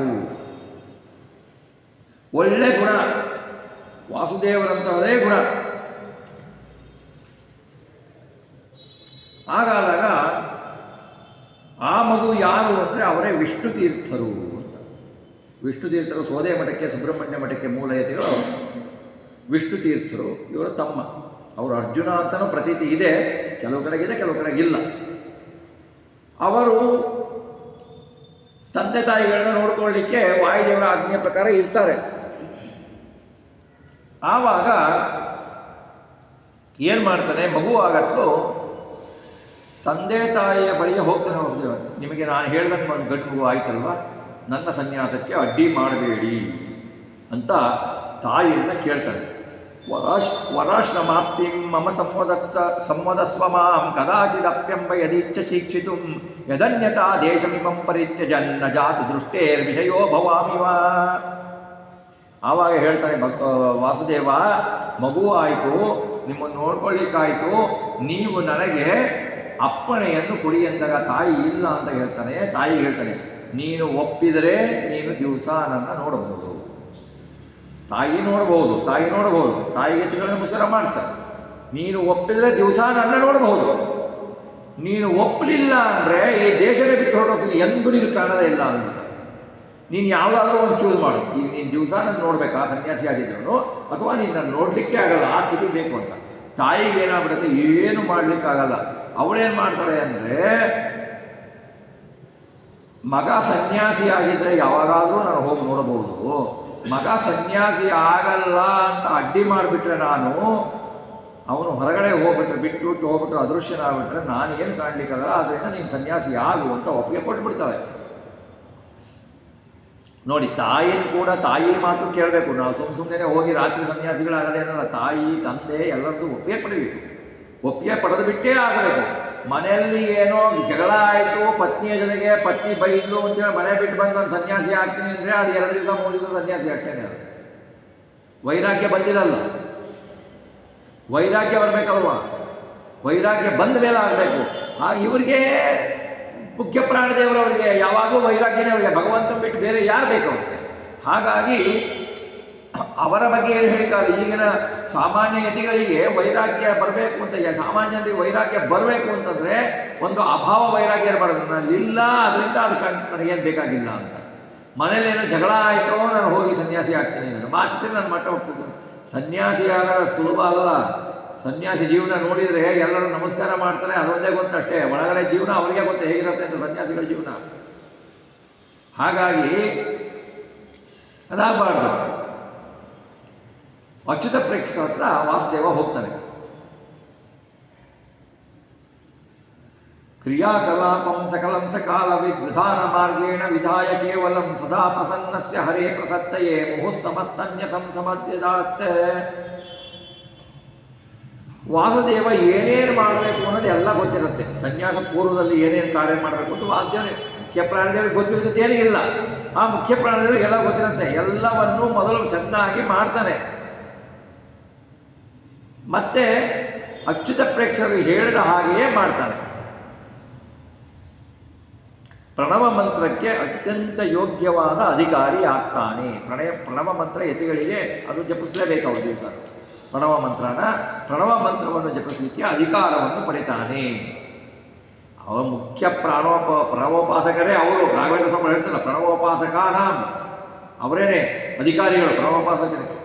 ಹಾಗಾಗಿ ಈ ಮನುಷ್ಯ ಜನ್ಮದಲ್ಲಿ ಎತ್ತಿದಾಗ ಈಗ ಅಧಿಕಾರವನ್ನು ಪಡಿತಾರೆ. ಅವರಿಗೆ ಕೊಟ್ಬಿಟ್ಟು ಏನು ಮಾಡ್ತಾರೆ, ಗುಣಾನುರೂಪೋನ್ನತಿ ಪೂರ್ಣ ಬೋಧ ಇತ್ಯಮುಷ್ಯನಾಮ ದ್ವಿಜವೃಂದ ವಂದಿತ ಉದಾಹರ ಭೂರಿಯ ಶಾಹಿ ಕೇವಲ ಮಂತ್ರವರ್ಣ ಸಚ ಮಂತ್ರವರ್ಣಕಃ. ಅವರಾಗಿದ್ದರಿಂದ ಅವರು ಈ ಸರ್ವಜ್ಞರಾಗಿರ್ತಾರೆ. ಆದ್ದರಿಂದಲೇ ಅವರಿಗೆ ಪೂರ್ಣ ಬೋಧ, ಪೂರ್ಣ ಪ್ರಜ್ಞಾ, ಪೂರ್ಣ ದಶಪ್ರಮತಿ. ದಶಪ್ರಮತಿ ಅಂದ್ರೂ ಪೂರ್ಣ ಪ್ರಮತಿ, ಪೂರ್ಣವಾದ ಜ್ಞಾನವುಳ್ಳವರು ಅಂತ. ದಶಪ್ರಮತಿ ಅಂದರೆ ಪೂರ್ಣವಾದ, ಬಡಿತಾ ಸೂಕ್ತದಲ್ಲಿ ಬರುತ್ತೆ. ದಶಪ್ರಮತಿ ಜನ ಘೋಷಾಣ ಅಂತ ಬರುತ್ತಲ್ಲ ಬಡಿತಾ ಸೂಕ್ತದಲ್ಲಿ. ದಶಪ್ರಮತಿ ಅಂದರೆ ಪೂರ್ಣವಾದ ಜ್ಞಾನವುಳ್ಳವನು ಅಂತ ಅರ್ಥ. ಆ ಬ್ರಾಹ್ಮಣರಿಂದ ಅವನ ಅದೇ ಹೆಸರಿಡ್ತಾರೆ, ಪೂರ್ಣ ಪ್ರಜ್ಞಾ ಅಂತ ಹೆಸರಿಡ್ತಾರೆ, ಪೂರ್ಣ ಪ್ರಜ್ಞತೀರ್ಥರು ಅಂತ ಹೆಸರಿಡ್ತಾರೆ. ಹಾಗಾಗಿ ಸನ್ಯಾಸಾಶ್ರಮ ಸ್ವೀಕರಿಸಿರ್ತಾರೆ ಅವರು. ಇನ್ನೂ ಏನಂದರೆ ಸಾಮ್ರಾಜ್ಯ, ವೇದಾಂತ ಸಾಮ್ರಾಜ್ಯಕ್ಕೆ ಪಟ್ಟಾಭಿಷೇಕ ಆಗಿರಲ್ಲ ಅವರು. ಬಿಡಿ ಸನ್ಯಾಸಿಗಳಿಗೂ ಪೀಠಾಧಿಪತಿಗಳಿಗೂ ಭಾಳ ವ್ಯತ್ಯಾಸ ಇದೆ. ಸನ್ಯಾಸಿಗಳು ಪೀಠಾಧಿಪತಿಗಳು ವೇದಾಂತ ಸಾಮ್ರಾಜ್ಯಕ್ಕೆ ಅಭಿಷೇಕ ಆಗಿರಲ್ಲ ಅವರಿಗೆ, ಪರಂಪರೆಯಿಂದ ಬಂದಿರಲ್ಲ ಅವರಿಗೆ. ಪರಂಪರೆಯಿಂದ ಬರಬೇಕು ಅಂದರೆ ಈ ಪೀಠಾಧಿಪತಿಗಳು ಉತ್ತರಾದಿ ಮಠ, ರಾಯರ ಮಠ, ಉಡುಪಿ ಮಠಗಳು ಇವೆಲ್ಲ ಪರಂಪರಾಗತ ಬಂದರು. ಇವು ವೇದಾಂತ ಸಾಮ್ರಾಜ್ಯದಲ್ಲಿ ಅಭಿಷೇಕ ಮಾಡಿರ್ತಾರೆ ಅವರು. ಹಾಗಾಗಿ ಅವರು ಒಂದು ಸಂಸ್ಥೆಯನ್ನು ನಿರ್ದೇಶನ ಮಾಡ್ತಾ ಇರ್ತಾರೆ. ಈ ಸನ್ಯಾಸಿಗಳು ಏನು, ಇವರು ಇನ್ನೂ ಸನ್ಯಾಸಿನೇ ಆಗಿರ್ತಾರೆ. ವೇದಾಂತ ಸಾಮ್ರಾಜ್ಯಕ್ಕೆ ಪಟ್ಟಾಭಿಷೇಕ ಮಾಡಿರಲ್ಲ ಇನ್ನೂ ಅಚ್ಯುತ ಪ್ರೇಕ್ಷಕರು. ಇವರು ಏನು ಅಲಂಕಾರ ಮಾಡ್ತಾ ಇಲ್ಲ, ಗಂಧ ಏನು ಲೇಪನ ದ್ರವ್ಯಗಳನ್ನು ಹಚ್ತಾ ಇರಲ್ಲ, ತಾಂಬೂಲ ಮಾಡೋದನ್ನ ಬಾಯಲ್ಲಿ ಹಾಕೊಳ್ತಾ ಇರಲ್ಲ. ಸ್ವಭಾವತಃ ಕಾಂತಿ. 32 ಲಕ್ಷಣ ನೋಡಿದರೆ ನೋಡಬೇಕು. ಸುವರ್ಣ ಬಂಗಾರಮಯವಾದ ಬಣ್ಣ. ಹೇಗೆ ಲಕ್ಷಣ ಇರಬೇಕೋ 32 ಲಕ್ಷಣಗಳು ನೋಡಿ. 32 ಲಕ್ಷಣಗಳು ಯಾರಿಗಿದೆ? ಭಗವಂತನಿಗಿದೆ, ವಾಯುದೇವರಿಗಿದೆ, ಬ್ರಹ್ಮದೇವರಿಗಿದೆ. 32 ಲಕ್ಷಣ ಭಗವಂತನಿಗಿದೆ ಅಂದರೆ ಭಗವಂತನಿಗೂ ಇವ್ರಿಗೂ ಸಮ ಆಯ್ತಾ ಅಂದರೆ ಇಲ್ಲ, ಸ್ಪಷ್ಟತೆಯಲ್ಲಿ ಕಡಿಮೆ. 32 ಲಕ್ಷಣಗಳು ಭಗವಂತನಿಗೆ, 32 ಲಕ್ಷಣಗಳು ವಾಯುದೇವರಿಗೆ ಅಂದರೆ ಸ್ಪಷ್ಟತೆಗಿಂತ ಭಗವಂತನಿಗಿಂತ ಕಡಿಮೆ. ಅವರನ್ನ ಬಿಟ್ಬಿಟ್ರೆ ಮತ್ತೆ ಬರುವುದು ರುದ್ರದೇವರು, ಗರುಡಶೇಷ ರುದ್ರದೇವರು 28 ಗುಣಗಳು. 29, 30 ಯಾವ ಗುಣ ಇಲ್ಲ. 28 ಗುಣಕ್ಕೆ ಗರುಡಶೇಷ ರುದ್ರಾದಿಗಳು ಬರೋದು. ವಾಯುದೇವರನ್ನ ಬಿಟ್ಟುಬಿಟ್ರೆ ಅವರು 28 ಗುಣಗಳು. ಹೀಗೆ 32 ಲಕ್ಷಣಗಳ ವಾಸುದೇವ ನೋಡಿದರೆ ಸ್ವಭಾವತಃ ಕಾಂತಿ ಇದೆ ಅವನಿಗೆ. ಹಾಗಾಗಿ ಇವ್ರು ಏನು ಮಾಡ್ತಾರೆ ಅಂತಂದರೆ, ತಮಗಿಂತ ಅಚ್ಯುತ ಪ್ರೇಕ್ಷ ಮೊದಲಾದ ಯತಿಗಳನ್ನು ನಮಸ್ಕಾರ ಮಾಡ್ತಾರೆ. ಮಧ್ವಾಚಾರ್ಯ ನಮಸ್ಕಾರ ಮಾಡ್ಬೋದಾ ಅಂತಂದರೆ, ಸಾಮಾನ್ಯ ಜನರಿಗೆ ತಿಳುವಳಿಕೆ ಕೊಡಲಿಕ್ಕೆ ನಾವು ಗುರುಗಳಿಗೆ, ಹಿರಿಯರಿಗೆ ವಂದಿಸಬೇಕು. ನಾವು ದೊಡ್ಡವರು ಅಂತ ತಿಳ್ಕೊಂಡ್ಬಿಟ್ಟು ವಂದಿಸಲ್ಲ ಅಂತ ಅನ್ಲಿಕ್ಕೆ ಆಗಲ್ಲ, ವಂದಿಸಬೇಕು ಅಂತ ಹೇಳಿಬಿಟ್ಟು ಮಾನವರಾಗಿದ್ದಾಗ ಅವರೇನು ಮಾಡ್ತಾರೆ, ನನ್ನ ಗುರುಗಳು ಒಂದು ಅಕ್ಷರ ಪ್ರೇಕ್ಷಕರು ಹೇಳಿದರೆ ಅವರಿಗೆ ಒಂದು ಹಾಗೆ ವಿಷ್ಣು ಪರಮಾತ್ಮ ಸಂದೀಪಿನಿ ಆಚಾರ್ಯರಿಗೆ ಒಂದಿಸ್ತಾ ಇರ್ತಾರೆ. ಹಾಗಾಗಿ ಒಂದು ಯಾಕೆಂದರೆ ನಾವೇ ಬಿಟ್ವಿ ಅಂದರೆ ಜನಗಳು ಮೊದಲೇ ನಮಸ್ಕಾರ ಮಾಡಲ್ಲ. ನಮಸ್ಕಾರ ಮಾಡಲಿಕ್ಕೆ ನನಗೆ ಸೊಂಟ ನೋವು, ನನ್ನ ಬಗ್ಲಿಕ್ಕಾಗಲ್ಲ ಅಂತ. ನಮಸ್ಕಾರ ಗುರು ಹಿರಿಯರಿಗೆ ಮಾಡ್ದೇನೆ, ದೇವರಿಗೆ ವಂದಿಸ್ದೇನೆ ಸೊಂಟ ನೋವು ಬಂದಿರೋದು ಅಂತ ಅವ್ರಿಗೆ ಗೊತ್ತೇ ಇದೆ. ದೇವರಂತಾರೆ, ನೀನು ಗುರು ಹಿರಿಯರಿಗೆ ಒಂದ್ಸಲ್ಲ, ನೀನು ದೊಡ್ಡವರಿಗೆ ಒಂದ್ಸಲ್ಲ, ಯತಿಗಳಿಗೆ ಒಂದ್ಸಲ್ಲ, ನನ್ನ ಮುಂದೆ ಶಿರಬಾಗಲ್ಲ, ನೀನು ಯಾಕೆ ಸೊಂಟ ಗಟ್ಟಿ ಕೊಡ್ಬೇಕು? ನಾನು ಭಗವಂತ ಕೇಳ್ತಾನೆ, ನಾನು ಕೊಟ್ಟಿರೋದೇ ನಿನಗೆ ಸೇವೆ ಮಾಡಿ ಸಜ್ಜನರಿಗೆ ಸೇವೆ ಮಾಡಬೇಕು, ಗುರು ಹಿರಿಯ ಮರ್ಯಾದೆ ಕೊಟ್ಟು ಅದನ್ನೇ ನೀವು ಮಾಡಲ್ಲ ಅಂದರೆ ನಿನಗೆ ಮುಂದಿನ ಜನ್ಮದಲ್ಲಿ ಅದು ಕೊಡೋದೇ ಇಲ್ಲ. ಹಾಗಾಗುತ್ತೆ ನಾವು ಹಾಗಾಗೋದ್ರಿಂದ ನಾವು ನಮಗೆ ತೋರಿಸ್ಲಿಕ್ಕೆ ಸಜ್ಜನರಿಗೆ, ಗುರುಗಳಿಗೆ, ಹಿರಿಯರಿಗೆ ವಂದಿಸಬೇಕು ಅಂತ ತೋರಿಸ್ಲಿಕ್ಕೆ ಅವರು ವಂದಿಸಿ ತೋರಿಸ್ತಾರೆ, ವಿಡಂಬನೆಯನ್ನು ಮಾಡ್ತಾರೆ. ಅಚ್ಯುತ ಪ್ರೇಕ್ಷಕರು ಏನು ಮಾಡ್ತಾರೆ, ಸನ್ಯಾಸಾಶ್ರಮದ ಉತ್ತಮ ಆಚಾರಗಳನ್ನು ಪೂರ್ಣ ಪದ್ಧತಿಗೆ ಹೇಳ್ಕೊಡ್ತಾರೆ. ಈಗ ಹೆಂಗಿದೆ ಇದು ಹೆಂಗಿದೆ ಅಂತಂದರೆ PhD ಮಾಡಿದವನಿಗೆ ಆ ರೀತಿ ಹೇಳ್ಕೊಟ್ಟಾಗಿದೆ. ಅವನಿಗೆ LKG ಕೊಡಿಸ್ಬಿಟ್ಟು ನೀನು ಕಲಿಸು ಅಂತಂದು ಅಚ್ಯುತ ಪ್ರೇಕ್ಷಕರು ಬಂದು ಪೂರ್ಣ ಭಕ್ತರಿಗೆ ಸನ್ಯಾಸದ್ದು ಈ ಆಚಾರ ಇದೆ, ಈ ಥರ ಆಚಾರ ಇದೆ ಅಂತ ಹೇಳ್ತಾ ಇರ್ತಾರೆ. ಇವರು ಏನು ಮಾಡ್ತಾ ಇರೋದು ನೋಡಿ ಅಚ್ಯುತ ಪ್ರೇಕ್ಷಕರೇ ನಾನು ಇನ್ನೂ ಎಲ್ಲೋ ಕಲಿಯೋದಷ್ಟಿದೆ ಅಂತ ಅವಳು ಆಶ್ಚರ್ಯ ಪಡ್ತಾರೆ. ಈ ಮಗು ಹಿಂಗೆ ಮಾಡ್ತಾ ಇದೆಯಲ್ಲ ಅಂತ. ಎಷ್ಟು ವರ್ಷ ಅವರಿಗೆ? ಬರೀ 10 ವರ್ಷ. ಆಮೇಲೆ ಅನಂತಸ್ವಾಮಿಗೆ, ಅನಂತಾಸನ ಸ್ವಾಮಿ ಅನಂತೇಶ್ವರ ಉಡುಪಿನಲ್ಲಿ ಅವರಿಗೆ ಸಂತೋಷದಿಂದ ನಮಸ್ಕಾರ ಮಾಡ್ತಾರೆ ಪೂರ್ಣ ಪ್ರಜ್ಞರು. ಆವಾಗ ಅನಂತೇಶ್ವರ ನೋಡಿ, ಅವಾಗೆಲ್ಲ ಅವ್ರ ದೇವರುಗಳು ಮಾತಾಡ್ತಾ ಇದ್ರು. ಜನರ ಮೇಲೆ ಬಂದರು ಅನಂತೇಶ್ವರ ದೇವರು. ಬಂದುಬಿಟ್ಟು ಅವ್ನು ತೋಳದ ಹಿಡ್ಕೊಂಡ್ಬಿಟ್ಟು ಒಬ್ಬರ ಮೇಲೆ ಆವಾಸಗೊಳ್ತಾರೆ. ಅವನೇನು ಮಾಡ್ತಾ ಇರ್ತಾರೆ, ಕೈಯಿಂದ ಪೂರ್ಣ ಭಕ್ತರ ತೋಳು ಹಿಡ್ಕೋತಾನೆ. ತೋಳು ಹಿಡ್ಕೊಂಡು ಬರ್ತಾನೆ. ಬಂದುಬಿಟ್ಟು ಏನು ಮಾಡ್ತಾರೆ, ಚಿರುತ್ಸು ತತ್ವಂ ಪ್ರಭುವತ್ಸನಾ ತ್ವಯಾ ನಿಷೇವಣಂ ಮೇ ಯದಕಾರಿ ತತ್ಫಲಂ ಇಮಂ ದದಾಮಿತ್ಯಭಿದಾಯ ಸೋಮುನಾ ತದಾ ಪ್ರಣೀಯ ಪ್ರದೇಚ್ಯುತಾತ್ಮನೇ. ಪೂರ್ಣ ಪದ್ಯ ಕೈ ಹಿಡ್ಕೊಂಡು ಬಂದು ಅಚ್ಯುತ ಪ್ರೇಕ್ಷಕರ ಹತ್ರ ಬರ್ತಾನೆ. ಅನಂತಾಸನ ದೇವರು, ಅನಂತೇಶ್ವರ ದೇವರು ಒಬ್ಬ ಮನುಷ್ಯನ ಮೇಲೆ ಆವೇಶಗೊಂಡು ಆ ಮನುಷ್ಯನು ಪೂರ್ಣ ಪದ್ಯನ ಕೈ ಹಿಡ್ಕೊಂಡು ಬಿಟ್ಟು ಅಚ್ಯುತ ಪ್ರೇಕ್ಷಕರ ಹತ್ರ ಬರ್ತಾರೆ.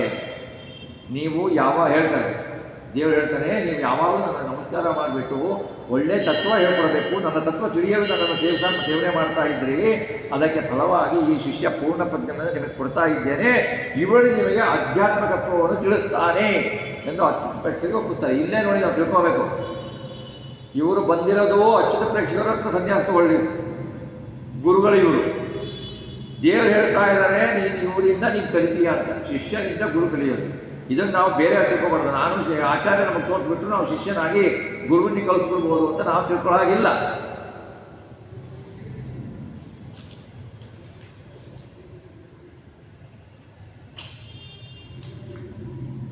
ಯಾ ಸತಿ ಸ್ಪಷ್ಟಟನೀ ಮುಹುರ್ಮುಹುರ್ನುಮತ್ಯನುಜ್ಞಾರ್ಥಿನಿ ಕುರುರಿ ಚೇತಸಿ ತಮಸ್ಮರತ್ ಸ್ವಾಮಿನಮೇವ ದೂರಧೀರ್ ಗುರುರ್ಭವಿಷ್ಯದ್ ವಿರಾಜಿ ಶಂಕಯ.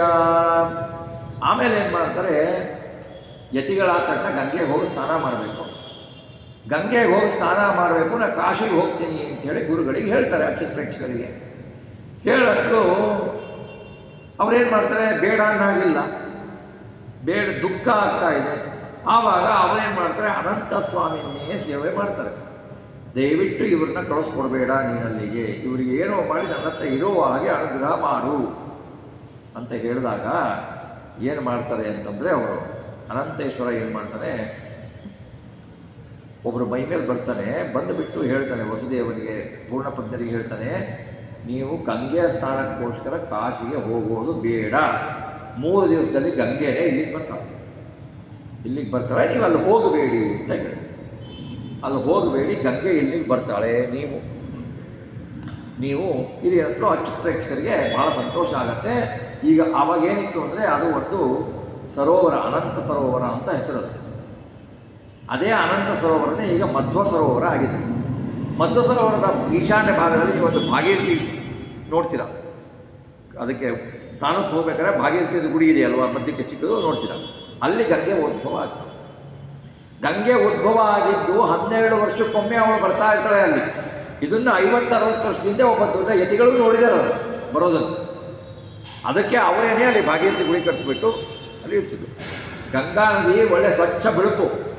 ಅದು ಹರಿದು ಬರ್ತಾ ಇದ್ರೆ ನೋಡಿ ಸಂತೋಷ ಆಗತ್ತೆ. ಇದನ್ನ ನಾವೇನು ತಿಳ್ಕೊಳ್ಬೇಕು? ಅಚ್ಯುತ ಪ್ರೇಕ್ಷಕರು ಮಧ್ವಾಚಾರ್ಯ ಪೂರ್ಣಪತ್ರನ್ನು ಬಿಡಲಿಕ್ಕಾಗಲ್ಲ, ನಾನು ಬಿಡಲ್ಲ, ದಯವಿಟ್ಟು ಅವ್ರನ್ನ ಕಳಿಸ್ಕೊಡಬೇಡಿ ಎಂದಾಗ ಭಗವಂತ ಗಂಗಾದೇವಿಯನ್ನೇ ಅಲ್ಲಿ ಕಳಿಸ್ದ. ಎಲ್ಲಿ ಗಂಗೆ, ಎಲ್ಲಿ ಉಡುಪಿ ಅಲ್ವಾ? ಗಂಗಾದೇವಿ ಬಂದು ಅಂದರೆ ಮಧ್ವಾಚಾರ್ಯರ ಶಾಸ್ತ್ರವನ್ನು ನಾವು ಬಿಡಲ್ಲ, ನಾವು ಕಲಿತೀವಿ ಅಂದರೆ ಶಾಸ್ತ್ರ ಭಗವಂತ ಅನುಕೂಲ ಮಾಡಿಕೊಡ್ತಾನೆ ನಮಗೆ ಶಾಸ್ತ್ರ ಕಲಿಲಿಕ್ಕೆ. ತೀರ್ಥ ಅಂದರೆ ಗಂಗಾ ನದಿ ಅಂದರೆ ಪವಿತ್ರ ತೀರ್ಥ.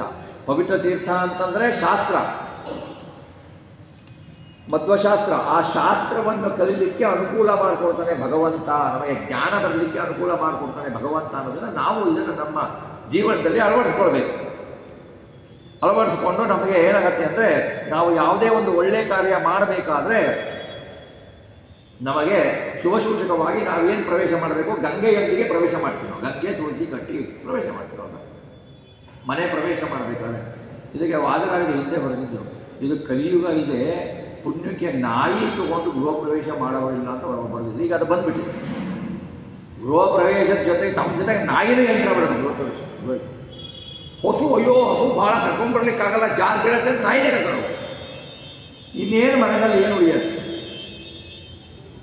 ಗೋ ಬರಬೇಕು, ಗೋ ಬರಲ್ಲ. ತುಳಸಿ ಬರಬೇಕು, ತುಳಸಿ ಅಲ್ಲಿರುತ್ತೆ. ದೇವ್ರ ಫೋಟೋವನ್ನು ತೊಗೊಂಡ್ಬರ್ತಾರೆ. ಶಾಲಿಗ್ರಾಮ ಇರುತ್ತೋ ಬಿಡುತ್ತೋ ಅವರಿಗೆ ಗೊತ್ತು. ಏನು ಇರಲ್ಲ, ಏನು ಇಲ್ಲ ಅಂದರೆ ಎಲ್ಲರೂ ಹೋದ ಕೊನೆ ಒಂದು ನಾಯಿ ಬರುತ್ತೆ. ಅದಕ್ಕೆ ಏನಾಗೋದು? ಎಲ್ಲ ಅಬದ್ಧಗಳಾಗ್ತದೆ. ಮನೆಯಲ್ಲಿ ಒಂದು ಶಾಲಿಗ್ರಾಮ, ಚಕ್ರಾಂಕಿತ, ಒಂದು ಮಾರುತಿಯ ಗಂಟೆ, ಶಂಖ ಇವಿಷ್ಟಿರಬೇಕು. ಆವಾಗ ಅದು ಮನೆ ಅನ್ಸ್ಕೊಳ್ಳುತ್ತೆ, ತೀರ್ಥ ಮಾಡಲಿಕ್ಕೆ ಅನುಕೂಲ ಆಗುತ್ತೆ. ನಾವೇನು ತೀರ್ಥ ಮಾಡ್ತೀವಿ? ಏನು ಮಾಡ್ತೀವಿ? ಎಷ್ಟು ಜನದ ಮನೆಗಳಲ್ಲಿದೆ ಇರಬಹುದು, ಇಲ್ಲಿರೋ ಮನೆಗಳಲ್ಲ.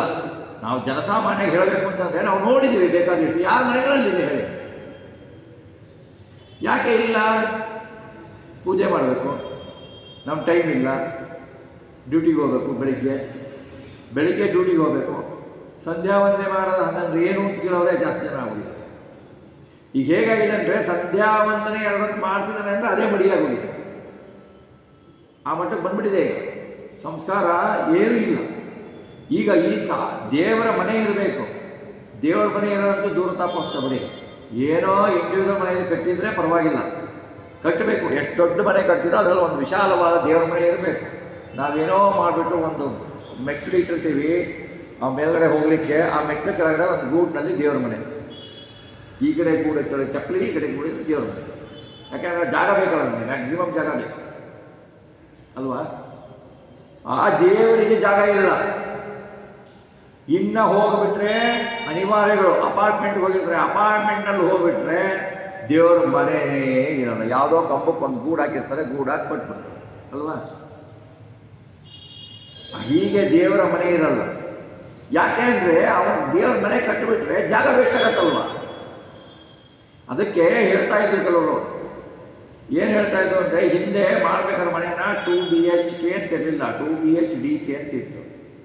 2 BH ದೇವರ ಮನೆ, ಕಿಚನ್ನು ಅಂತಿತ್ತು. ಬೆಡ್ರೂಮು, ಹಾಲು, ದೇವರ ಮನೆ, ಕಿಚನ್. ಈಗ 2 BHK ಬಂದಿದೆ. ದೇವರ ಮನೆ ಮಾಯ. ಇನ್ನು ಮುಂದೆ ಹೋದರೆ 2 BH ಅಷ್ಟೇ ಇರುತ್ತೆ. ಯಾಕಂದರೆ ಕಿಚನ್ ಬೇಕಾಗಿಲ್ಲ, ಎಲ್ಲ ಸ್ವಿಗ್ಗಿ, ಝೊಮ್ಯಾಟೊ ಬಂದುಬಿಡ್ತವೆ. ಬೆಳಿಗ್ಗೆ ಎದ್ದ ತಕ್ಷಣ 5:30 ಕಾಫಿ, ಟೀ, ತಿಂಡಿ ಎಲ್ಲ ಬಂದುಬಿಡ್ತವೆ. ಸಾಯಂಕಾಲ ಬಂದು ಏನು ತಿಂತೀರಿ, ನೀವೇನು ತಿಂದರು ಏನು ಬಂದರೂ ಅವ್ನು ಕೊಟ್ಬಿಡ್ತಾನೆ. ಕಿಚನ್ ಹಾಕಬೇಕು, ಟೈಮ್ ಎಷ್ಟು? 2 ಬೆಡ್ರೂಮ್, ಹಾಲು, ಸಾಕು. ಮುಂದೆ ಬರೋದು ಅದೇ ಬರುತ್ತೆ. ಕಿಚನ್ ಬೇಡ. ಯಾಕಂದರೆ ಮನೆಯೊಳಗೆ ಅಡುಗೆ ಮಾಡೋದು ಇಲ್ಲೇ ಇಲ್ಲ. ಈಗ 99% ಇಲ್ಲ. ತಿನ್ನಬೇಕಷ್ಟೇ. ಎಲ್ಲೋ ಹೋಗುವಂಥ ಕಡೆ ತಿಂದೇ ಇಲ್ಲ ಅಂದ್ರೆ ಅವ್ನಿಗೆ ಆರ್ಡರ್ ಮಾಡಿದ್ರೆ ಅವ್ನು ಬೆಳಿಗ್ಗೆ ರಾತ್ರಿ 12ಕ್ಕೆ 1ಕ್ಕೆ ಬೆಳಿಗ್ಗೆ ತಂದು ಕೊಡ್ತಾನೆ. ಅವನು ಏನು ತಂದು ಕೊಡ್ತಾನೆ, ಇವ್ರೇನು ತಿಂತಾರೋ ಅದು ಬೇಡ. ಮನೆಗೆ ಒಲೆ ಹಚ್ಚಲಿಕ್ಕೆ ಇಲ್ಲ. ಅದನ್ನು ಯಾರು ಮಾಡ್ತಾರೆ? ಎಲ್ಲ ಸಿಗತ್ತಲ್ಲ ಅಂತ ಅನ್ಬೇಕಾರೆ ಮತ್ತು ಕಿಚನ್ ಏನು ಅವಶ್ಯಕತೆ? ಇದು ನಮ್ಮ ಪರಿಸ್ಥಿತಿ ಹಿಂಗಾಗೋಗಿದೆ. ಇನ್ನು ದೇವರ ಪ್ರಜ್ಞೆ ಬರಬೇಕು ಅಂತ ಎಲ್ಲಿ ಬರಬೇಕು? ದೇವ್ರ ಫೋಟೋ ಹಾಕ್ತೀರಾ? ಎಲ್ಲಿ ಫೋಟೋ ಹಾಕ್ತೀರಾ? ಮಳೆ ಹೊಡಿಬಾರ್ದು. ಹಾಗಾಗಿ ನಮ್ಮ ಪರಿಸ್ಥಿತಿ ಹಿಂಗೆ. ಹಾಗೆ ಇರಬಾರ್ದು ಅಂತಾರೆ ಮನೆಗಳು. ಹಾಗಾಗಿ ಮನೆಯಲ್ಲಿ ಸ್ವಾಗತ ಮಾಡಬೇಕಾ, ಮನೆ ಪ್ರವೇಶ ಮಾಡಬೇಕಾದ್ರೆ, ಯಾವುದೇ ಒಳ್ಳೆ ಕಾರ್ಯ ಮಾಡಬೇಕಾದ್ರೆ ತುಳಸಿ, ಹಸು ಇಲ್ಲ ಅಂದರೆ ಅದರ ಮೂರ್ತಿ, ಶಾಸ್ತ್ರಗಳ ಗ್ರಂಥಗಳು ಯಾವುದೋ ಒಂದು ಗ್ರಂಥ ಹಿಡ್ಕೊಳ್ಬೇಕು. ಗ್ರಂಥಗಳು ಹಿಡ್ಕೊಂಡ್ಬಿಟ್ಟು ಪ್ರವೇಶ ಮಾಡಬೇಕು ಹೊರತು ಸರ್ವತಾ ಯಾವುದು ಶಾಸ್ತ್ರದಲ್ಲಿ ನಿಷಿದ್ಧವಾಗಿದೆಯೋ ಅಂಥ ಪ್ರಾಣಿಗಳನ್ನು ಕರೆದುಕೊಂಡು ಹೋಗಬಾರದು ಮನೆಯಲ್ಲಿ. ಹಾಗೆ ಇವರು ಮಧ್ವಶಾಸ್ತ್ರವನ್ನು ಮಧ್ವಾಚಾರವನ್ನು ಬಿಡಲ್ಲ ಅಂತ ಗಟ್ಟಿ ಹಿಡ್ತೀನಿ, ನನಗೆ ಆಗಲ್ಲ ಅಂತಂದಾಗ ದೇವರೇನು ಮಾಡ್ದ, ನೀನು ಹೋಗಬೇಡಪ್ಪ ಅಂತ ಹೇಳ್ತಾನೆ. ಮಗನಿಗೆ ಹೇಳಿಬಿಟ್ಟು ಅಲ್ಲಿಂದ ಗಂಗೆನೇ ತರಿಸ್ದ. ಗಂಗೆಗಿಂತ ಬಹಳ ದೊಡ್ಡವರು ಇವರು ಮಧ್ವಾಚಾರ. ಇವರು ಗಂಗೆ ಹತ್ರ ಹೋಗೋಕ್ಕಿಂತ ಗಂಗೆ ಇಲ್ಲಿ ಬಂದ ಗಂಗೆನೇ ತಾನು ಬರ್ತೀನಿ ಅಂತ ಬಂದಿರ್ಬೇಕು. ಅಲ್ಲೂ ತೋರಿಸ್ತಾರೆ, ತಾರತಮ್ಯ ಅಲ್ಲೂ ತೋರಿಸ್ತಾರೆ. ಹಾಗೆ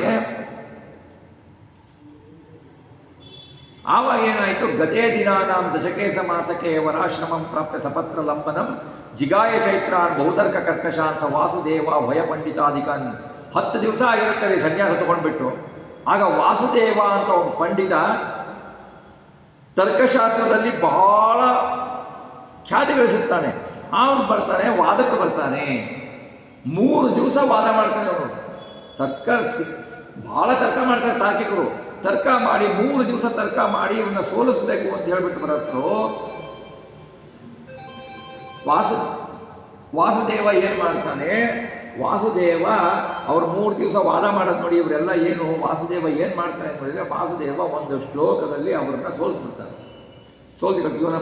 ಇವರ ಪ್ರಜ್ಞೆಗೆ, ಇವರ ಪಾಂಡಿತ್ಯಕ್ಕೆ ಎಲ್ಲರೂ ಮಾರು ಹೋಗ್ತಾರೆ. ಆವಾಗ ಅಚ್ಯುತ ಪ್ರೇಕ್ಷಕರು ಏನು ಮಾಡ್ತಾರೆ, ಪೂರ್ಣ ಪ್ರಜ್ಞರನ್ನು ಇನ್ನೂ ಬುದ್ಧಿವಂತನನ್ನಾಗಿ ಮಾಡಬೇಕು ಅಂತ ಹೇಳಿ ಅವರೇನು ಮಾಡ್ತಾರೆ, ದೋಷಪೂರ್ಣ ಜೀವ ಬ್ರಹ್ಮರಿಗೆ ಭೇದ ಇಲ್ಲ ಎಂಬ ಅದ್ವೈತ ಗ್ರಂಥ ಅಂತ ಒಂದಿದೆ. ಇಷ್ಟಸಿದ್ಧಿ ಅಂತ ಒಂದು ಗ್ರಂಥ, ಅದ್ವೈತ ಗ್ರಂಥ ಇಷ್ಟಸಿದ್ಧಿ ಅಂತ. ಆವಾಗ ಇಷ್ಟಸಿದ್ಧಿ ಗ್ರಂಥದ ಪಾಠವನ್ನು ಹೇಳ್ತಾ ಇರ್ತಾರೆ. ಇಷ್ಟಸಿದ್ಧಿ ಗ್ರಂಥದ ಪಾಠವನ್ನು ಹೇಳ್ತಾ ಇರ್ತಾರೆ. ಅದರಲ್ಲಿ ಆಸಕ್ತಿ ಇರಲ್ಲ ಪೂರ್ಣ ಪ್ರಜ್ಞರಿಗೆ. ಅವರಂದು ಕೇಳ್ತಾ ಇರ್ತಾರೆ. ಆವಾಗ ಇದನ್ನು ಹೇಳಬೇಕು, ಈ ಶ್ಲೋಕ ಹೇಳಿದ್ರೆ ಏನಾಗತ್ತೆ ಅಂತಂದರೆ ನಿಮಗೆ ಇಷ್ಟ ಸಿದ್ಧಿಯಾಗತ್ತೆ ಅಂತ ಅಚ್ಯುತ ಪ್ರೇಕ್ಷಕರು ಹೇಳ್ತಾರೆ. ಆವಾಗ ಪೂರ್ಣ ಪ್ರಜ್ಞರು ಹೇಳ್ತಾರೆ, ಈ ಶ್ಲೋಕ ನಾನು ಹೇಳಲ್ಲ. ಎಷ್ಟಿದೆ ಅದು? ಮೊದಲನೇ 32 ಅಕ್ಷರಗಳಿದಾವೆ ಆ ಶ್ಲೋಕದಲ್ಲಿ. ಅವ್ರು ಹೇಳ್ತಾರೆ 32 ದೋಷಗಳಿದಾವೆ ಅದರಲ್ಲಿ, ನಾನು ಹೇಳಲ್ಲ. ಇವರು ಸನ್ಯಾಸ ತಗೊಂಡು 10 ದಿವಸ ಆ ಗ್ರಂಥ ಓದಿಲ್ಲ ಅಂದರೆ ಗೊತ್ತಿಲ್ಲ ಅವ್ರಿಗೆ ಅಂತ ಇವರು ಗೊತ್ತಿಲ್ಲ. ಇವರು ಯಾವಾಗಲೂ ಹೇಳ್ಕೊಡೋದು ಮಾಯಾವಾದ ಮತನೇ. ಯಾವಾಗ ಬೇರೆ ಶಾಸ್ತ್ರ ಅದೇ ಪರಂಪರೆಯಿಂದ ಬಂದಿತ್ತು, ಅದನ್ನೇ ಹೇಳ್ತಾ ಇದ್ದಾರೆ. ಹೇಳ್ತಿರ್ಬೇಕಾದ್ರೆ ಈ ಶಿಷ್ಯ ಅದರಲ್ಲಿ 32 ದೋಷ ಇದೆ ಅಂತನಲ್ಲ ಇವನು ಅಂತ ಅವರಿಗೆ ಸಿಟ್ಟು ಬರುತ್ತೆ. ಅಚ್ಯುತ ಪ್ರೇಕ್ಷಕರಿಗೆ ಸಿಟ್ಟು ಬರುತ್ತೆ. ಅವರೇನು ಹೇಳ್ತಾರೆ, ಮುಂದಿನ ಗ್ರಂಥದಲ್ಲಿ ಅದನ್ನು ಪರಿಹಾರ ಮಾಡಿದ್ದಾರೆ ಅವರು ಅಂತ ಹೇಳ್ತಾರೆ. ಆಗ ಪೂರ್ಣ ಭಕ್ತರು ಹೇಳ್ತಾರೆ, ಹಾಗಾದ್ರೆ ಮುಂದಿನ ಗ್ರಂಥ ಹೇಳಿ ಅಂತ. ಮುಂದಿನ ಗ್ರಂಥ ಹೇಳಿ ನೋಡೋಣ ಅಂತ ಹೇಳ್ತಾರೆ.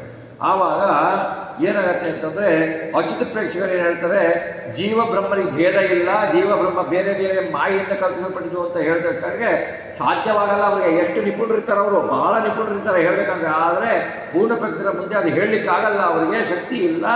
ಅವಾಗೇನಾಗುತ್ತೆ, ಎಲ್ಲರಿಗೂ ಅನುಮಾನ ಆವಾಗಿಂದ ಸ್ಟಾರ್ಟ್ ಆಗುತ್ತೆ ಬರಲಿಕ್ಕೆ. ಅದ್ವೈತ ಮತ ಸರಿನೋ ತಪ್ಪು ಅಂತ ಅದು ನೆಲೆಯವರೆಲ್ಲ ಏನಿದು ಇವ್ರಿಗೆ ಹೇಳಲಿಕ್ಕಾಗ್ತಾ ಇಲ್ವಲ್ಲ, ಸರಿನೋ ತಪ್ಪು ಅಂತ ಹೇಳಿಬಿಟ್ಟು ಅನುಮಾನ ಬರುತ್ತೆ.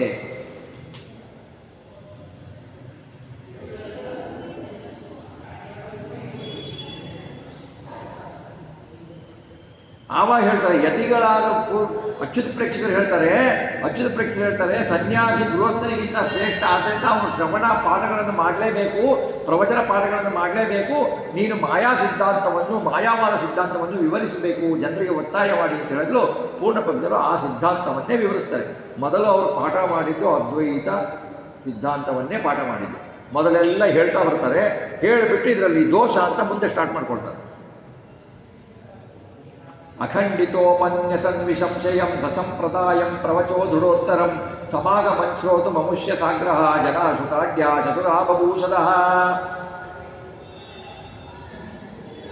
ಅವಾಗೆಲ್ಲರೂ ಈ ಪಾಠವನ್ನು ಕೇಳಲಿಕ್ಕೆ ಇವರ ಹತ್ರ ಆಸಕ್ತಿಯಿಂದ ಬರೆದ್ರೆ, ಯಾವ ಅದ್ವೈತ ಪಂಡಿತನೂ ಆ ಥರ ಹೇಳಿರಲ್ಲ. ಅಷ್ಟು ಚೆನ್ನಾಗಿ ಅದ್ವೈತದ ಪಾಠವನ್ನು ಮಧ್ವಾಚಾರ್ಯ ಹೇಳ್ತಾರೆ.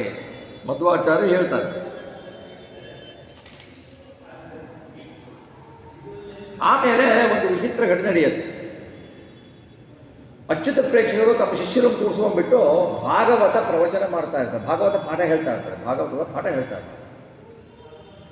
ಭಾಗವತ ಪಾಠ ಹೇಳಬೇಕಾದ್ರೆ 5 ಜನ ಶಿಷ್ಯರಿಗೆ 5 ಪುಸ್ತಕ ಇರುತ್ತೆ, ಕೊಟ್ಟಿರ್ತಾರೆ.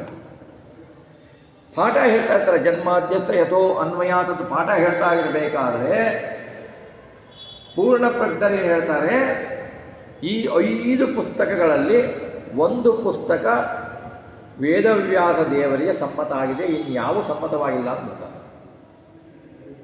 ಆವಾಗ ಅಚ್ಚು ಪ್ರೇಕ್ಷಕರು ಕೇಳ್ತಾರೆ, ಇದೇನಿದು ನೀನು ಹೇಳೋದು, ಎಲ್ಲ ಪಾಠವೂ ಸರಿ, ಹೇಗೆ ಅದು ಇತರ ಪಾಠಗಳಿಗೂ ಹೊಂದುತ್ತಲ್ಲ ಅಂತ ಹೇಳತ್ಲು, ಅದೇ ಸರಿಯಾದ ಪಾಠ ಅಂತ ಯುಕ್ತಿ ಸಹಿತವಾಗಿ ಹೇಳ್ತಾರೆ ಅವರು.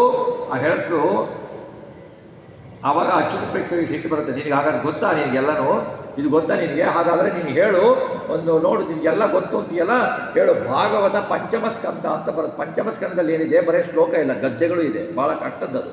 ಪಂಚಮ ಸ್ಕಂದದ ಒಂದು ಶ್ಲೋಕವನ್ನು ಹೇಳಿ ಅರ್ಥ ಹೇಳ್ಬಿಡೋದು ಅಂತ ಹೇಳ್ತಾರೆ. ಆವಾಗ ಆಚಾರ್ಯರು ಇಡೀ ಪಂಚಮ ಸ್ಕಂದವನ್ನೇ ಹೇಳ್ಬಿಡ್ತಾರೆ. ಸ್ಕಂದವನ್ನು ಹೇಳಿ ಅರ್ಥ ಹೇಳಲು ಅಚ್ಯುತ ಪ್ರೇಕ್ಷಕರು ಮೂಕರಾಗ್ಬಿಡ್ತಾರೆ. ಇದೇನಿದು ಈ ಅರ್ಥ ಇದ್ಯಾವ ಕೇಳಲು ಅವರಿಗೆ ಜನ್ಮ ಸಿದ್ಧವಾಗಿ ಬಂದಿರುತ್ತೆ ಅವರಿಗೆ. ಆವಾಗ ಅವರೇನು ಮಾಡ್ತಾರೆ, ಎಲ್ಲ ಶಿಷ್ಯರಿಗೂ ಹೇಳ್ತಾರೆ, ನಿಮ್ಮ ಪುಸ್ತಕದಲ್ಲಿ ಇದೆಯಾ ಪರೀಕ್ಷೆ ಮಾಡಿದಾಗ ಅವ್ರು ಹೇಳಿದ ಪುಸ್ತಕದಲ್ಲಿ ಮಾತ್ರ ಅದಿರುತ್ತೆ. ಆವಾಗ ಅವ್ರು ಏನು ಮಾಡ್ತಾರೆ, ಅವ್ರಿಗೆ ಆಶ್ಚರ್ಯ ಆಗಿ, ನಾನು ಹೇಳ್ಕೊಟ್ಟೇ ಇಲ್ಲ ಇದನ್ನು ಹೇಳ್ತಾರೆ. ಅತ್ರ ಜನ್ಮನಿನ ಯತ್ಪಡಿತಂತೆ ಚೈತ್ರ ಬಾಧಿಕ ನಮಿತ್ಯಮನೋಕ್ತೆ ಪೂರ್ವಜನ್ಮಸು ಈ ವೇದ ಪುರೇದು ಸರ್ವಮಿತ್ಯಮಿತ ಬುದ್ಧಿರುವಾಚ. ಪೂರ್ಣಪ್ರಜ್ಞ, ನೀನು ವಿಜಯ ಆದ್ಯ, ನೀನು ಎಲ್ಲಿಂದ ಕಲ್ತೀಯ, ನಾನು ಯಾರಿಗೂ ಪಾಠನೇ ಹೇಳಿಲ್ವಲ್ಲ, ಇದನ್ನು ಹೇಳಿದ್ರೆ ಹೇಗೆ ಬರ್ತದೆ ಅಂತ ಕೇಳಿದಾಗ ಪೂರ್ಣಪ್ರಜ್ಞ ಹೇಳ್ತಾರೆ, ನಾನು ಇದನ್ನೆಲ್ಲ ಎಲ್ಲನೂ ಹಿಂದಿನ ಜನ್ಮಗಳಲ್ಲೇ ಓದಿದ್ದೀನಿ ಅಂತ.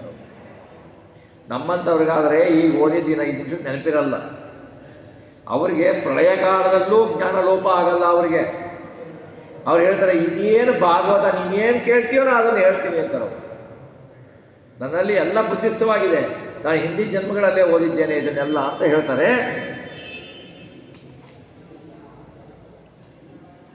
ಹಾಗಾಗಿ ಇತಿ ಬಹುವಿಧ ವಿಶ್ವಾಶ್ಚರ್ಯ ಚಿತ್ತ ಪ್ರವೃತ್ತೆ ಜಗದ ವಿದತಿ ಮಾಪನ್ನೂತ ಅಪ್ಯಸ್ಯ ಕೀರ್ತಿ ಕ್ಷಪಿತ ನಮಸ್ಕಾರ ಭಾಸ್ಕರೀವ ಪ್ರಭಾಲಂ ಸುಜನಕುಮುದ ವೃಂದಾನಂದದ ಚಂದ್ರಿಕೇವ.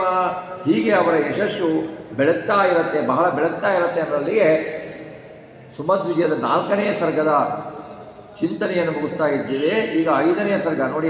8 ದಿವಸ ನನಗೆ ಸಿಕ್ಕಿರೋದು, 9 ದಿವಸದಲ್ಲಿ 8 ದಿವಸ. 8 ದಿವಸ ಅಂದರೆ ಒಂದು ದಿವಸಕ್ಕೆ 2 ಸರ್ಗ ಅಂದರೆ 16 ದಿವಸ, 16 ಆಗತ್ತೆ ಸರ್ಗ. 16 ಸರ್ಗಗಳನ್ನು 8 ದಿವಸದಲ್ಲಿ ಹೇಳೋದು ಭಾಳ ಕಷ್ಟ. ನಾವೇನು ಮಾಡಬೇಕು ಅಂತಂದರೆ ಸ್ವಲ್ಪ ಮೇನ್ ಹೇಳ್ತಾ ಹೋದಾಗ 7ನೇ ದಿವಸದ ಅಷ್ಟೊತ್ತಿಗೆ, ಮಧ್ವನವಮಿಯ ಹಿಂದಿನ ದಿವಸದ ಅಷ್ಟೊತ್ತಿಗೆ ಒಂದು ಅಧ್ಯಾಯ ಸ್ವಲ್ಪ ಇಟ್ಕೊಂಡಿರ್ಬೇಕು. ಅವತ್ತೇ 2 ಅಧ್ಯಾಯ ಮಾಡೋದು ಭಾಳ ಕಷ್ಟ ಆಗುತ್ತೆ. ಇದನ್ನು ಸ್ವಲ್ಪ ನೋಡ್ಕೊಂಡು ಬಿಟ್ಟು ವಿವರಣೆ ಮಾಡಬೇಕು. ಈಗ 5ನೇ ಅಧ್ಯಾಯದಲ್ಲಿ ಮತ್ತೆ ಇನ್ನೂ ಅವರು ಅನೇಕ ವಾದಿಗಳನ್ನು ಸೋಲಿಸ್ತಾರೆ. ವೇದಾಂತ ವಿದ್ಯ ನಿಜ ರಾಜ್ಯ ಪಾಲನೆ ಸಂಕಲ್ಪಮಾನೋ ಗುರುನಾಗರೀಯಸಿ ಅರಭ್ರಜೇತ ಅಭಿಷಕ್ತತೆ ಪುರಾ ಸವಾರಿ ಭಿರ್ವಾರಿ ಜಪೂರಿ ರೈತೈರತಃ.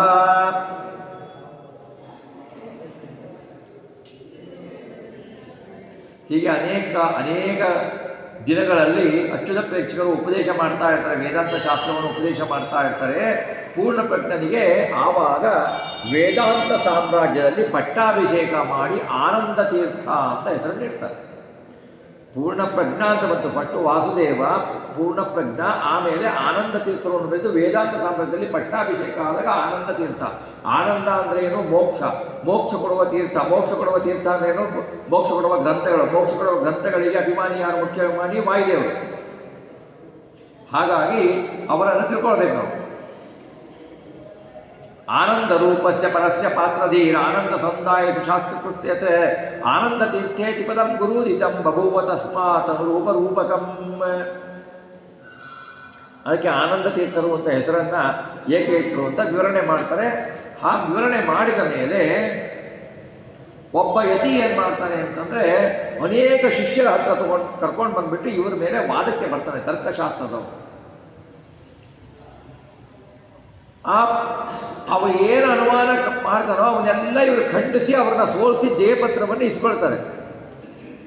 ಜಯಪತ್ರವನ್ನು ಇಸ್ಕೊಳ್ತಾರೆ.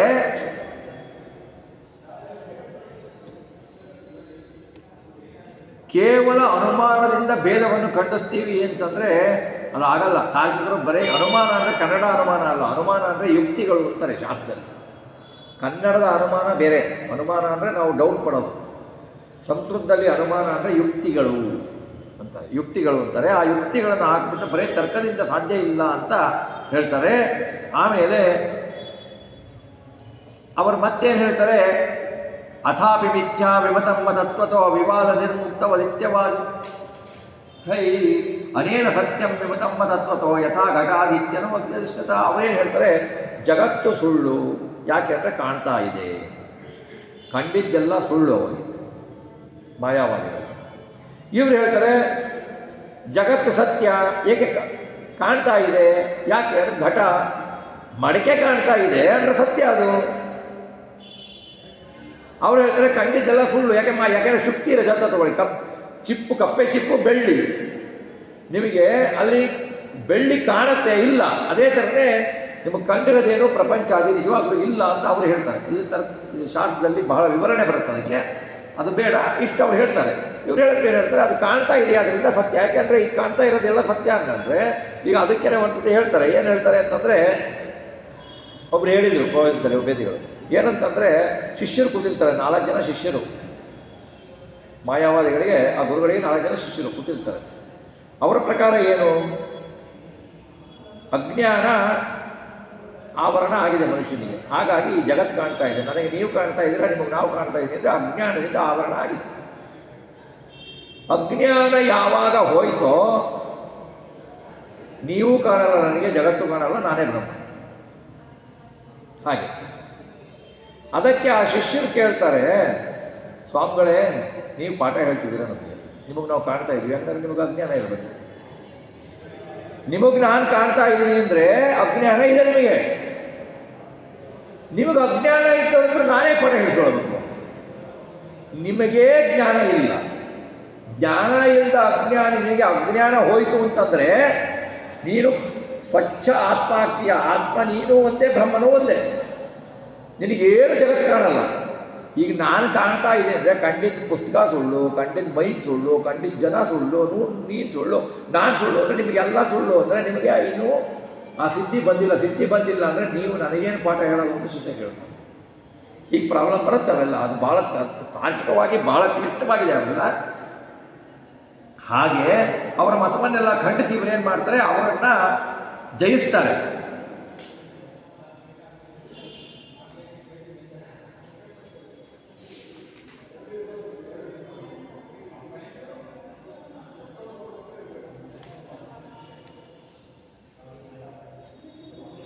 ಆವಾಗ ಇಬ್ಬರು ಒಬ್ಬರು ಮಹಾ ಬೌದ್ಧ ಮತದವನು ಒಬ್ಬರು, ಆಮೇಲೆ ಇನ್ನೊಬ್ಬರು ಬುದ್ಧಿಸಾರ ಅಂತ ಒಬ್ಬರು, ಆಮೇಲೆ ಇನ್ನೊಬ್ಬರು ವಾದಿಸಿಂಹ ಅಂತ. ಬುದ್ಧಿಸಾರನ ಸೋಲಿಸ್ಬಿಟ್ಟು ವಾದಿಸಿಂಹ ಇಬ್ಬರು ಪಂಡಿತರು ಬರ್ತಾರೆ. ಅಚ್ಯುತ್ ಪ್ರೇಕ್ಷಕರು, ನಾವು ನಿಮ್ಮನ್ನ ಹತ್ರ ವಾದ ಮಾಡಬೇಕು ಅಂತ. ಇವರು ಮಧ್ವಾಚಾರ್ಯರು ಬೇರೆ ಕಡೆ ಇರ್ತಾರೆ, ಆನಂದ ತೀರ್ಥರು, ಅವ್ರನ್ನ ಕರೆಸ್ತಾರೆ. ಇಬ್ಬರು ಬಂದು ಕೂತ್ಕೋತಾರೆ. ಅವರೇನು ಮಾಡ್ತಾರೆ, ಮಧ್ವಾಚಾರ್ಯರ ಹತ್ರ ಚೆನ್ನಾಗಿ ವಾದ ಮಾಡ್ತಾರೆ. ಅವರು ತಾರ್ಕಿಕರು ಅದ್ವೈತಿಗಳು ವಾದ ಮಾಡೋದನ್ನು ನೋಡಿಬಿಟ್ಟು ಜನ ಎಲ್ಲ ಇವ್ರನ್ನ ಏನು ಗೆಲ್ತಾನೆ, ಈ ಚಿಕ್ಕ ಹುಡುಗ ಇದ್ದಾನೆ ಪಾಪ, ಇವನು 10 ವರ್ಷದವನು, ಇವ್ರು ಇಷ್ಟು ಚೆನ್ನಾಗಿ ಮಾತಾಡ್ತಾರೆ, ಇವ್ರು ಏನು ಗೆಲ್ತಾರೆ ಅಂತ ಹೇಳಿ ಯೋಚನೆ ಮಾಡ್ತಾ ಇರ್ತಾರೆ. ಆವಾಗ ಆಚಾರ್ಯ ಏನು ಮಾಡ್ತಾರೆ, ವಾದಿಸಿಂಹ ಅಷ್ಟು ಜೋರಾಗಿ ಮಾತಾಡ್ತಾ ಇದ್ದರೆ ಅದನ್ನೆಲ್ಲ ಖಂಡಿಸ್ತಾರೆ ಅವರು. ಆವಾಗ ಏನಾಗತ್ತೆ, ಅವರು ಒಂದು ವಿಷಯ ತಗೊಂಡ್ಬಿಟ್ಟು ಅದರಲ್ಲಿ ವಿಕಲ್ಪಗಳು ಅಂತ ಬರ್ತದೆ, ಭೇದಗಳು 18 ವಿಕಲ್ಪಗಳನ್ನು ಮಾಡ್ತಾರೆ. ಗಟ್ಟಿಯಾಗಿ ಜೋರಾಗಿ ಹೇಳ್ತಾರೆ. ಯಾವಾಗ ಜೋರಾಗಿ ಹೇಳ್ತಾರೆ ಅಂದರೆ, ತಮಗೇನು ಗೊತ್ತಿಲ್ಲ ಅಂದಾಗ ತನ್ನ ಧ್ವನಿಯಿಂದಲೇ ಅವನು ಹೆದರಬೇಕು, ಎದುರುಗಡೆ ವಾದಿ ಅಂತ ಧ್ವನಿ ಹೇಳಿಸ್ತಾರೆ. ಆಗೇನಾಗತ್ತೆ, ಪೂರ್ಣ ಪಕ್ಷದಲ್ಲಿ ಏನು ಮಾಡ್ತಾರೆ, ಅವರೇನು ಮಾಡ್ತಾರೆ, ಜಯ ವಿಷಯದಲ್ಲಿ ಅವ್ರು ಸಂಶಯ ಮಾಡೋದೇ ಇಲ್ಲ. ಅವರೇನು ಮಾಡ್ತಾರೆ ಅಂದರೆ, ವಾದಿಸಿಂಹ ಮಾಡಿದ ವಿಕಲ್ಪಗಳನ್ನೆಲ್ಲ ಭಾಳ ಸುಂದರವಾಗಿ ಖಂಡನೆ ಮಾಡ್ತಾರೆ. ಖಂಡನೆ ಮಾಡಿಬಿಟ್ಟು ಅನಂತರ ಜಯವನ್ನು ಪಡಿತಾರೆ. ಅವರಿಬ್ಬರು ಏನು ಮಾಡ್ತಾರೆ ಅಂದರೆ, ಈಗ ಆಯಿತು, ಸಮಯ ಆಗೋಯ್ತು, ನಾವೇನು ಮಾಡ್ತೀವಿ ಅಂದರೆ, ಈಗ ಸಮಯ ಆಗೋಗಿದೆ, ನಾಳೆ ವಾದ ಮಾಡೋಣ, ನಾಳೆ ವಾದ ಮಾಡೋಣ ಅಂತ ಹೇಳಿ ಅವರಿಬ್ಬರು ಸ್ಟಾರ್ಟ್ ಮಾಡ್ತಾರೆ. ಬುದ್ಧಿಸಾಗರ ವಾದಿಸಿದ್ರು. ಆವಾಗ ಶ್ರೀಮದ್ ಆಚಾರ್ಯ ಹೇಳ್ತಾರೆ, ನಿಮಗೆ ಗೊತ್ತಿದ್ರೆ ಹೀಗೆ ವಾದ ಮಾಡಿ, ನಾಳೆ ಎಲ್ಲರೂ ಕೂತಿದ್ದಾರೆ ಹೀಗೆ ವಾದ ಮಾಡಿ. ಇಲ್ಲ ನಾಳೆನೇ ಮಾಡಬೇಕು ಅಂತ ಹೋಗ್ತಾರೆ. ನಾಳೆನೇ ಮಾಡಬೇಕು ಅಂತ ಹೋಗಿ ನಾಳೆ ಬೆಳಿಗ್ಗೆ ಎದ್ದು ನೋಡಿದ್ರೆ ಇಬ್ಬರು ಇರೋದೇ ಇಲ್ಲ, ಹೋಗ್ಬಿಟ್ಟಿರ್ತಾರೆ. ಹೆದರು ಬಿಟ್ಟು ಹೋಗ್ಬಿಟ್ಟಿರ್ತಾರೆ. ಈ ಥರ ತಮ್ಮ 10-15ನೇ ವಯಸ್ಸಿನಲ್ಲಿಯೇ ಮಧ್ವಾಚಾರ್ಯರು ತಮ್ಮ ಲೀಲೆಯನ್ನು, ತಮ್ಮ ವಿದ್ವತ್ತಿನ ಶಕ್ತಿಯನ್ನು ತೋರಿಸ್ತಾ ಇರ್ತಾರೆ.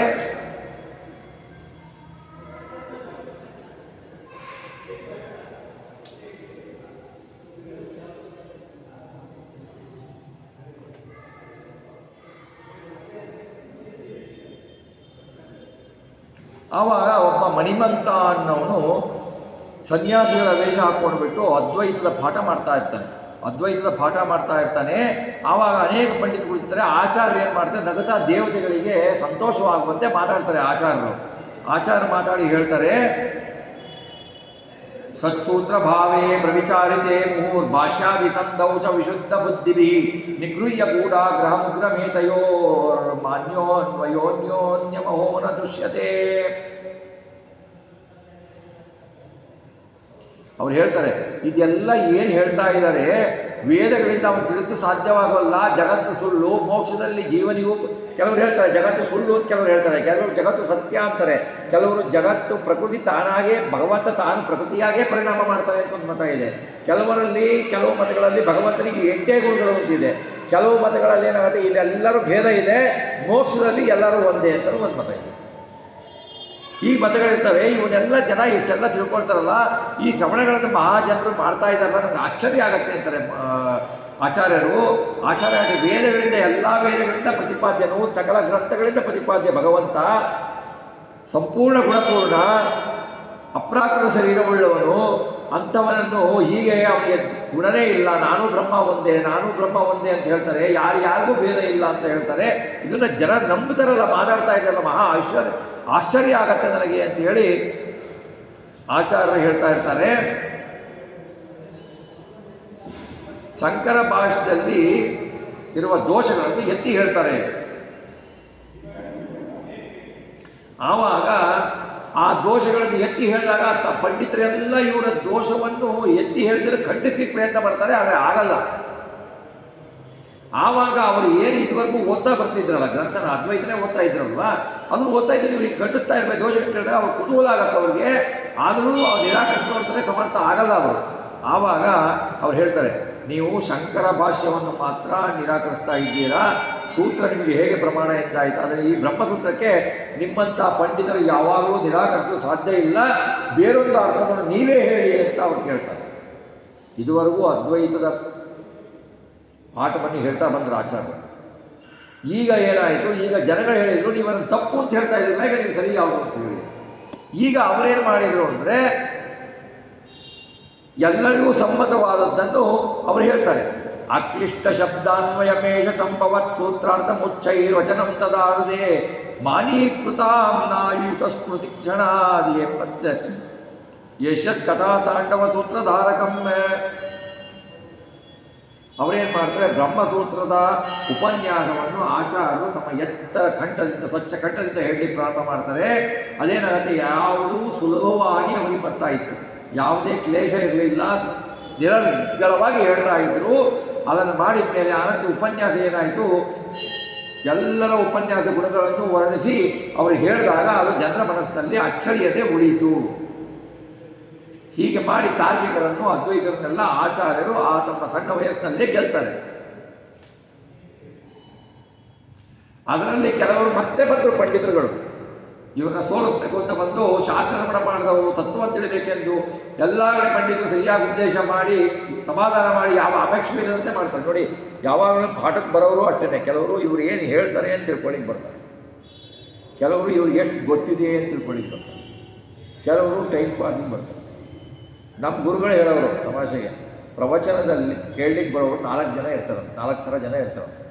ಒಬ್ಬರು ಮನೆಯಲ್ಲಿ ಕೂತ್ಕೊಂಡು ಬೇಜಾರಾಗತ್ತೆ, ಹೆಂಡತಿ ಬೈತಾಳೆ ಅಥವಾ ಗಂಡ ಬೈತಾನೆ ಅಂತ ಟೈಮ್ ಪಾಸಿಗೆ ಬಂದು ಪ್ರವಚನ ಕೇಳೋರು. ಒಬ್ಬರು ಏನು ಮಾಡಬೇಕು ಬರಬೇಕು, ಇಲ್ಲಿ ಯಾವ ಆಚಾರ ಹೇಳ್ತಾರೆ, ಆಚಾರ ಎಷ್ಟು ಗೊತ್ತಿದೆ ಅಂತ ಪರೀಕ್ಷೆ ಮಾಡಲಿಕ್ಕೆ ಬರೋರು. ಒಬ್ಬರು ಇವ್ರು ಏನು ಹೇಳಿದ್ರು ಇವ್ರಿಗೆ ನಾವು ಕ್ವಶನ್ ಕೇಳಿಬಿಟ್ಟು ಇವ್ರನ್ನ ದಪ್ಪಡಿಸೋಣ, ನನಗೇ ಚೆನ್ನಾಗಿ ಗೊತ್ತಿದೆ ಅಂತ ಗೊತ್ತಿರೋರು ಬರೋರು. ನಿಜವಾಗ್ಲೂ ತಿಳ್ಕೊಳ್ಳಿಕ್ಕೆ ಬರೋರು ಒಬ್ರು 4 ಜನ ಇರ್ತಾರೆ ಪ್ರವಚನಕ್ಕೆ ಬರೋರು ಅಂತಾರೆ. ಯಾಕೆಂದ್ರೆ ಮನೆಗೆ ಬೇಜಾರಾಗುತ್ತೆ, ಟೈಮ್ ಪಾಸ್ ಆಗಲ್ಲ, ಮನೆಗೆ ಹೋದ್ರೆ ಬೈತಾರೆ, ಅಟ್ಲೀಸ್ಟ್ 1 ಅವರ್ ಬಂದು ಇಟ್ಬಿಡೋದು, ಟೈಮ್ ಪಾಸ್ ಆಗುತ್ತೆ, ಹೋಗ್ತಾ ಇರೋದು. ಈ ಥರ 4 ಜನ ಇರ್ತಾರೆ ಪ್ರವಚನದಲ್ಲಿ. ಯಾವಾಗಲೂ ಎಲ್ಲೇ ಹೋದರೂ ಕೂಡ 4 ಥರ ಜನ ಇರ್ತಾರೆ. ಎದುರುಗಡೆ ಇಲ್ಲ ಅಂದ್ರೂ ಮನಸ್ಸೊಳಗಡೆ ಅಂತೂ ಇದ್ದೇ ಇರ್ತಾರೆ. ಅದನ್ನು ತಿಳ್ಕೊಂಡು ಪ್ರವಚನ ಮಾಡಬೇಕು ಅಂತ ನಮ್ಮ ಗುರುಗಳು ಹೇಳ್ತಾ ಇದ್ರು. ಹಾಗೆ ಇವರು ಪಾಠ ಕೇಳೋರು ಇವ್ರ ಹತ್ರ ಬರೋರು ಏನು ಮಾಡ್ತಾ ಇದ್ರು, ತಿಳ್ಕೊಳ್ಬೇಕು ಅಂತ ಬರೋ ಪಂಡಿತರಿಗೆ ಚೆನ್ನಾಗಿ ಹೇಳ್ತಾ ಇದ್ರು. ಸುಮ್ಮನೆ ತಲೆಹರಟೆ ಮಾಡಿ ಬರೋ ಪಂಡಿತರು ಇವರು ಅವರಿಗೆ ಜೋರ ಕಟ್ಟದಲ್ಲಿ ಅವರು ಸುಮ್ಮನೆ ಮಾಡಿಸ್ಬಿಡ್ತಾ ಇದ್ರು. ಹೀಗೆ ಮಾಡ್ತಾ ಇದ್ರು ಮಧ್ವಾಚಾರ್ಯರು. ಆಮೇಲೆ ಮತ್ತೆಗೆ ಬಂದು ಒನ್ ಟೈಮ್ ಬರ್ತಾರೆ. ನೋಡಿ ಅವರಿಗೆ ಒಂಥರ ಬೇಜಾರಾಗಿರುತ್ತೆ, ಮಗ ಸನ್ಯಾಸ ತಗೊಂಡಿರೋದು. ಆದರೂ ಬಂದು ಇವರ ತೇಜಸ್ಸನ್ನು ನೋಡಿ ಬಹಳ ಸಂತೋಷ ಪಡ್ತಾರೆ. ಸಂತೋಷಪಟ್ಟು ನಾನು ಸನ್ಯಾಸ ಇವರಿಗೆ ಆಗ್ಲಿಕ್ಕೆ ಕೊಟ್ಟಿದ್ದು ಕೂಡ ನಾನು ಏನು ಅನುಮತಿ ಕೊಟ್ಟು ಅದು ಬಹಳ ಒಳ್ಳೆಯದಾಯಿತು ಅಂದ್ಕೊಳ್ತಾರೆ.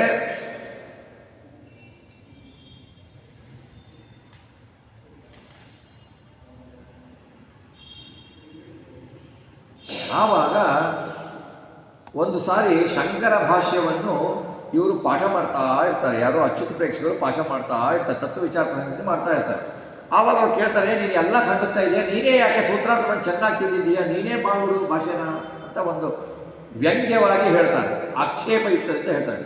ಎಲ್ಲ ಬರೀ ತಪ್ಪು ತಪ್ಪು ತಪ್ಪು ಅಂತಿದೆ, ನೀನು ಯಾಕೆ ಮಾಡಬಾರ್ದು ಅಂತ ಕೇಳ್ತಾರೆ.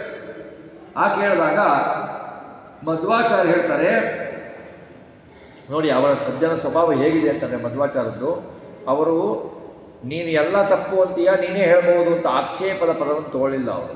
ಅವರೇನು ತೊಗೊಂಡ್ರು, ಬ್ರಹ್ಮಸೂತ್ರ ಭಾಷ್ಯ ನೀನು ಬರೀ ಅಂತ, ನೀನು ಬ್ರಹ್ಮಸೂತ್ರ ಭಾಷ್ಯ ಬರೀ ಅಂತ ಅದನ್ನು ಮಾತ್ರ ಅವ್ರು ಗ್ರಹಿಸಿದ್ರು. ಯಾಕೆಂದರೆ ಕೆಲವೊಂದು ಬಿಡಬೇಕು, ಜನರು ಹೇಳಿದ್ದೆಲ್ಲ ಒಂದು ಕೆಲವೊಂದು ಬಿಟ್ಟು ಕೆಲವೊಂದು ತೊಗೊಳ್ಬೇಕು, ಗ್ರಾಹ್ಯ ಮಾಡ್ಕೋಬೇಕು. ನಾವೇನು ಮಾಡ್ತೀವಿ, ಕೆಟ್ಟದನ್ನೇ ಗ್ರಾಹ್ಯ ಮಾಡ್ತೀವಿ, ಒಳ್ಳೆಯದನ್ನೇ ಗ್ರಾಹ್ಯ ಮಾಡಲ್ಲ. ಹಾಗಾಗಿ ಅವರು ಒಳ್ಳೆಯದನ್ನು ತೊಗೊಂಡ್ಬಿಟ್ಟು ಏನು ಮಾಡಿದರು, ಅವರು ಹಾಗೆ ಮಾಡಿದಾಗ ಜ್ಯೇಷ್ಠ ಯತಿಗಳು ಅಂತ ಒಬ್ಬರು ಇದ್ರು ಅಂತ ಹೇಳಿದ್ರು. ಅವ್ರ ಜೊತೆಗೆ ಜ್ಯೇಷ್ಠ ಯತಿಗಳು, ಅವರು ಲಿಂಗ ವಂಶದವರೇ. ಅವರೇನು ಮಾಡಿದ್ರು, ಮಧ್ವಾಚಾರ್ಯ ಹೇಳಿದರು, ನಿಮ್ಮ ಪ್ರವಚನ, ನಿಮ್ಮ ಪಾಠಗಳು ಭಾಳ ಚೆನ್ನಾಗಿದೆ, ಭಾಳ ಇಳಿಸ್ತಾ ಇದೆ, ನೀವು ಯಾಕೆ ಒಂದು ಭಾಷ್ಯವನ್ನು ಬರೆಯಬಾರದು ಅಂತ ಅವರು ವಿನಂತಿಯಾಗಿ ಪ್ರಾರ್ಥಿಸಿದರು. ಅದು ಹೇಗೆ ಅಂದರೆ, ಹಿಂದೆ ಹಂಸ ಅಂತ ಇದೆ, ಈಗಿನ ಹಂಸಗಳ ಶಕ್ತಿ ಇದೆಯಲ್ಲ ಗೊತ್ತಿಲ್ಲ. ಹಂಸಗಳು ಹಾಲು ನೀರು ಇಟ್ಟರೆ, ನೀರು ಬೆಳೆಸಿದ ಹಾಲು ಇಟ್ಟರೆ ಹಾಲನ್ನು ಮಾತ್ರ ತೋತಾ ಇತ್ತು, ನೀರನ್ನು ಬಿಡ್ತಾ ಇತ್ತು. ಹಾಗಾಗಿ ಆ ತರಹ ಒಳ್ಳೆಯದನ್ನು ಮಾತ್ರ ಅವರು ಬ್ರಹ್ಮಸೂತ್ರಕ್ಕೆ ನೀನೇ ಭಾಷ್ಯ ಮಾಡು ಅನ್ನೋ ಆಕ್ಷೇಪ ರೀತಿಯಲ್ಲಿ ಹೇಳಿದ್ರು. ಅದನ್ನು ಮಾತ್ರ ಅವರು ತಗೊಂಡ್ರು. ಅವರ ವ್ಯಂಗ್ಯದ ಮಾತನ್ನು ಬಿಟ್ಟರು, ವ್ಯಂಗ್ಯದ ಮಾತನ್ನು ಆಚಾರ ಬಿಟ್ಟರು ಅಂತ ತಿಳ್ಕೊಳ್ಬೇಕು.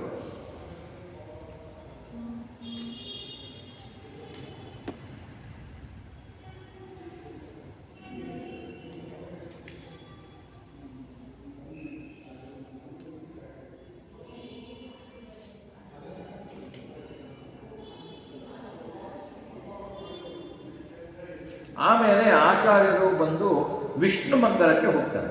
ಅಲ್ಲಿ ಉಡುಪಿ ಹತ್ರ ವಿಷ್ಣು ಮಂಗಲ ಅಂತ ಇದೆ, ಅಲ್ಲಿ ಹೋಗ್ತಾರೆ. ಜಗತ್ತಿಯ ಮಂಗಳ ನಾರಾಯಣನನ್ನು ನೋಡ್ತಾರೆ. ಜೇಷ್ಯನ್ ಕದಾಚಿತ್ಕಿಲ ಕಾಲ ಪಾಲಿತಾಂ ದಿಶಂ ಪ್ರಯಾತೋಚ್ಯುತ ಬುದ್ಧಿನಾಸಃ ಸಮಗ್ರ ಧೀರ್ಮಂಡಿತ ವಿಷ್ಣು ಮಂಗಲಂ ವಿಷ್ಣು ಜಗನ್ಮಂಗಲ ಮಾನನಾಮಸಃ. ವಿಷ್ಣು ಮಂಗಳದಲ್ಲಿ ಒಬ್ಬನ ಯಜಮಾನ ಆಚಾರ್ಯರಿಗೆ ಭಿಕ್ಷೆ ಮಾಡಿಸ್ತಾನೆ. ಅವರ ಅತಿ ಮಾನುಷವಾದ ಶಕ್ತಿ ಉಳ್ಳವನು ಅಂತ ತಿಳ್ಕೊಂಡ್ಬಿಟ್ಟು ಏನು ಮಾಡಿದ್ರೆ, ಭಿಕ್ಷೆ ಮಾಡಿಸ್ಬೇಕು, ತಾನು ನೋಡಬೇಕು ಅಂತ ಹೇಳಿಬಿಟ್ಟು ಅವರು ಊಟ ಎಲ್ಲ ಭಿಕ್ಷೆ ಎಲ್ಲ ಚೆನ್ನಾಗಾದ್ಮೇಲೆ ರಾಶಿ ಆದ ಬಾಳೆಹಣ್ಣನ್ನು ತಂದಿಡ್ತಾನೆ. ಅದು ಬಾಳೆಹಣ್ಣು ಯಾವುದು, ನಮ್ಮ ಥರ ಈ ಏಲಕ್ಕಿ ಬಾಳೆಹಣ್ಣು ಇಷ್ಟಿಷ್ಟೇ ಬಾಳೆಹಣ್ಣಲ್ಲ, ನೇಂದ್ರ ಬಾಳೆಹಣ್ಣು ಅಂತ ಬರುತ್ತಲ್ಲ, ದೊಡ್ಡ ಬಾಳೆಹಣ್ಣುಗಳು. ಆ ಬಾಳೆಹಣ್ಣು ತಂದು ಕೊಡ್ತಾನೆ. ಎಲ್ಲ ಭೋಜನ ಮಾಡಿದ ಮೇಲೆ ಭಿಕ್ಷಾ ತೆಗೆದುಕೊಂಡ ಮೇಲೆ ಆಚಾರ್ಯರು ಎಲ್ಲ ಹಣ್ಣುಗಳನ್ನು ತಿಂತಾರೆ. ಎಲ್ಲ ಹಣ್ಣುಗಳನ್ನು ತಿಂದಾಗ ಪಕ್ಕದಲ್ಲಿ ಅಚ್ಯುತ ಪ್ರೇಕ್ಷಕರು ಕೂತಿರ್ತಾರೆ. ನೋಡ್ತಾರೆ ಅವರು, ಅಲ್ಲ ಹೀಗೆ ತಿಂತಾ ಇದ್ದಾರಲ್ಲ, ಏನೂ ಆಗಲ್ವ ಇವರಿಗೆ, 200-300 ಬಾಳೆಹಣ್ಣು ಒಟ್ಟಿಗೆ ತಿಂತಾ ಇದ್ದಾರಲ್ಲ ಅಂತ ತಿಂತಾರೆ, ಆರಾಮ ತಿಂತಾರೆ. ಆಮೇಲೆ ಇವ್ರು ನೋಡ್ತಾರೆ ಏನು ಮಾಡ್ತಾರೆ ಅಂತ. ಆಮೇಲೆ ಹೊಟ್ಟೆ ನೋಡ್ತಾರೆ, ಹೊಟ್ಟೆನೂ ಅಷ್ಟೇ ಇದೆ, ಹೊಟ್ಟೆನೂ ಸರಿಯಾಗೇ ಇದೆ. ಹೊಟ್ಟೆನಲ್ಲಿ 3 ಗೆರೆ ಇರಬೇಕು ಅಂತ ಇರುತ್ತೆ ಲಕ್ಷಣ. ಅದು ಒಂದು ಲಕ್ಷಣ, ಹೊಟ್ಟೆಗೆ 3 ಗೆರೆ ಇರಬೇಕು ಅಂತ. ನಮಗೆ ಹೊಟ್ಟೆಗೆ 3 ಗೆರೆ ಇರೋಲ್ಲ, ಹೊಟ್ಟೆ ಮುಂದೆ ಬಂದುಬಿಟ್ರು. ಗೆರೆ ಏನು ಬಂದು ಗೆರೆನೇ ಕಾಣೋದಿಲ್ಲ, ನಮಗೆ ಏನು ಗೆರೆ ಕಾಣಿ, ಹಣೆ ಮೇಲೆ ಕಾಣುತ್ತೆ ಗೆರೆಗಳು, ಹೊಟ್ಟೆ ಮೇಲೆ ಕಾಣಲ್ಲ. ಹೊಟ್ಟೆ ಅವ್ರದ್ದೇನಾಗಿರುತ್ತೆ, ಬಾಳೆ ಎಲೆ ಥರ ಇರುತ್ತೆ ಅವ್ರದ್ದು ಎಲೆ ಹೊಟ್ಟೆ. ಎಲ್ಲ ತಿಂತಾರಲ್ಲ, ಅಚ್ಚುಪಕ್ಷರು ಕೇಳ್ತಾರೆ, ಭಿಕ್ಷೆ ಆದ ಮೇಲೆ 200-400 ಬಾಳೆಹಣ್ಣು ತಿಂದೆಲ್ಲ ನೀನು, ನಿನ್ನ ಹೊಟ್ಟೆ ಸ್ವಲ್ಪನೂ ದೊಡ್ಡದಾಗಿಲ್ಲಲ್ಲ, ಯಾಕಾಗಿಲ್ಲ? ನಿಜ ಹೇಳು ಅಂತ ಕೇಳಕ್ಕೂ ಆವಾಗ ಅವ್ರು ಹೇಳ್ತಾರೆ, ನೋಡಿ ನನ್ನಲ್ಲಿ ಅಂಗುಷ್ಟದ ವೈಶ್ವಾನರಾಜ್ಞಿ ಇದೆ, ಅಂಗುಷ್ಟ ಮಾತ್ರದ ವೈಶ್ವಾನರಾಜ್ಞಿ ನನ್ನ ಜಠರದಲ್ಲಿದೆ. ನಾನು ಏನು ತಿಂದರೂ ಅದು ತಕ್ಷಣ ಜೀರ್ಣ ಮಾಡುತ್ತೆ. ನಮ್ಮಲ್ಲಿ ಇರೋ ಅಗ್ನಿ ವೈಶ್ವಾನರಾಜ್ಞಿ ಒಂದು ಸಾಸಿವೆ ಕಾಳನೆ. ಆ ಸಾಸಿವೆ ಕಾಳಗ್ನಿನೇ ನಮಗೆ ತೊಂದರೆ ಕೊಟ್ಟು ನಾವು ತಿಂತೀವಿ. ಇನ್ನು ಅವರಿಗೆ ಹೆಬ್ಬಟ್ಟಿನ ಆಕಾರದಲ್ಲಿರುವ ಅಂಗುಷ್ಟದಲ್ಲಿರುವ ಆ ಅಗ್ನಿ ವೈಶ್ವಾನರಾಗ್ನಿ ಇನ್ನೆಂಗಿರಬಾರ್ದು, ಆ ವಾಯುದೇವರ ಸಾಮರ್ಥ್ಯ ಹೆಂಗಿರಬೇಕು? ಪ್ರಳಯ ಕಾಲದಲ್ಲಿ ತಮ್ಮಿಂದ ನೀಚರಾದ ಕೆಳಗಿನವರಾದ ಎಲ್ಲರನ್ನೂ ನುಂಗೋರವರು. ಅವರ ಜಠರದಲ್ಲಿ ಅಗ್ನಿ ಹೇಗಿರಬೇಕು? ಅದೇ ವೈಶ್ವಾನರ ಅಗ್ನಿ ಎಂದಾಗ ನಮ್ಮಲ್ಲಿ ಅಗ್ನಿ ಜೀರ್ಣಶಕ್ತಿ ಚೆನ್ನಾಗಿ ಆಗಬೇಕು ಅಂದರೆ ನಾವು ಸರಿಯಾಗಿ ಶಾಸ್ತ್ರ ರೀತಿಯಲ್ಲಿ ಭೋಜನ ಮಾಡಿ ವಾಯುದೇವರನ್ನು ಸ್ಮರಿಸಿ ವಾಯುದೇವರು ಈ ವಿಜಯದಲ್ಲಿ ಕೊಟ್ಟಿರುವ ಈ ಮಹಿಮೆಯನ್ನು ಹೇಳ್ತಾ ನಮಗೆ ಜೀರ್ಣಶಕ್ತಿಯನ್ನು ಉಂಟು ಮಾಡು ಅಂತ ಪ್ರಾರ್ಥಿಸಿದರೆ ಮಧ್ವಾಚಾರ್ಯರಿಗೆ ನಾವು ತಿಂದಿರೋ ಅನ್ನ ಅಜೀರ್ಣ ಆಗದೇ ಅರಗತ್ತೆ. ಇದನ್ನು ನಾವು ಅಳವಡಿಸ್ಕೊಳ್ಬೇಕು. ನಮಗೆ ಚಿಂತನೆಯೇ ಇರಲ್ಲ.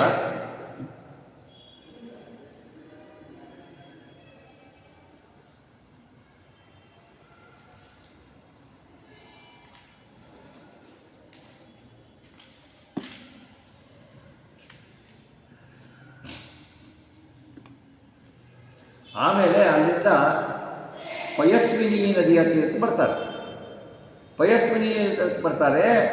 ತತಕ್ರಮೇಣ ಪ್ರಚಲನ್ನು ಪೇಯಿವಾನ್ ಅವಂದತೇಂದಿ ವರಸುಂದರಕ್ಷವಿಂ ಅಂಬೋಜನಾಭಂ ಸ ಭುಜಂಗಶಾಯಿನಂ ಶ್ರೀವಲ್ಲಭಂ ಶ್ರೀಮದನಂತ ಸತ್ಪುರೇ. ಅನಂತಶಯನ ಎಂಬ ಉತ್ತಮ ಪುರ ಅಂದರೆ ತ್ರಿವೇಂದ್ರಂ ಅಂತೀವಲ್ಲ ಈಗ, ಅನಂತ ಅದಕ್ಕೆ ಬರ್ತಾರವರು.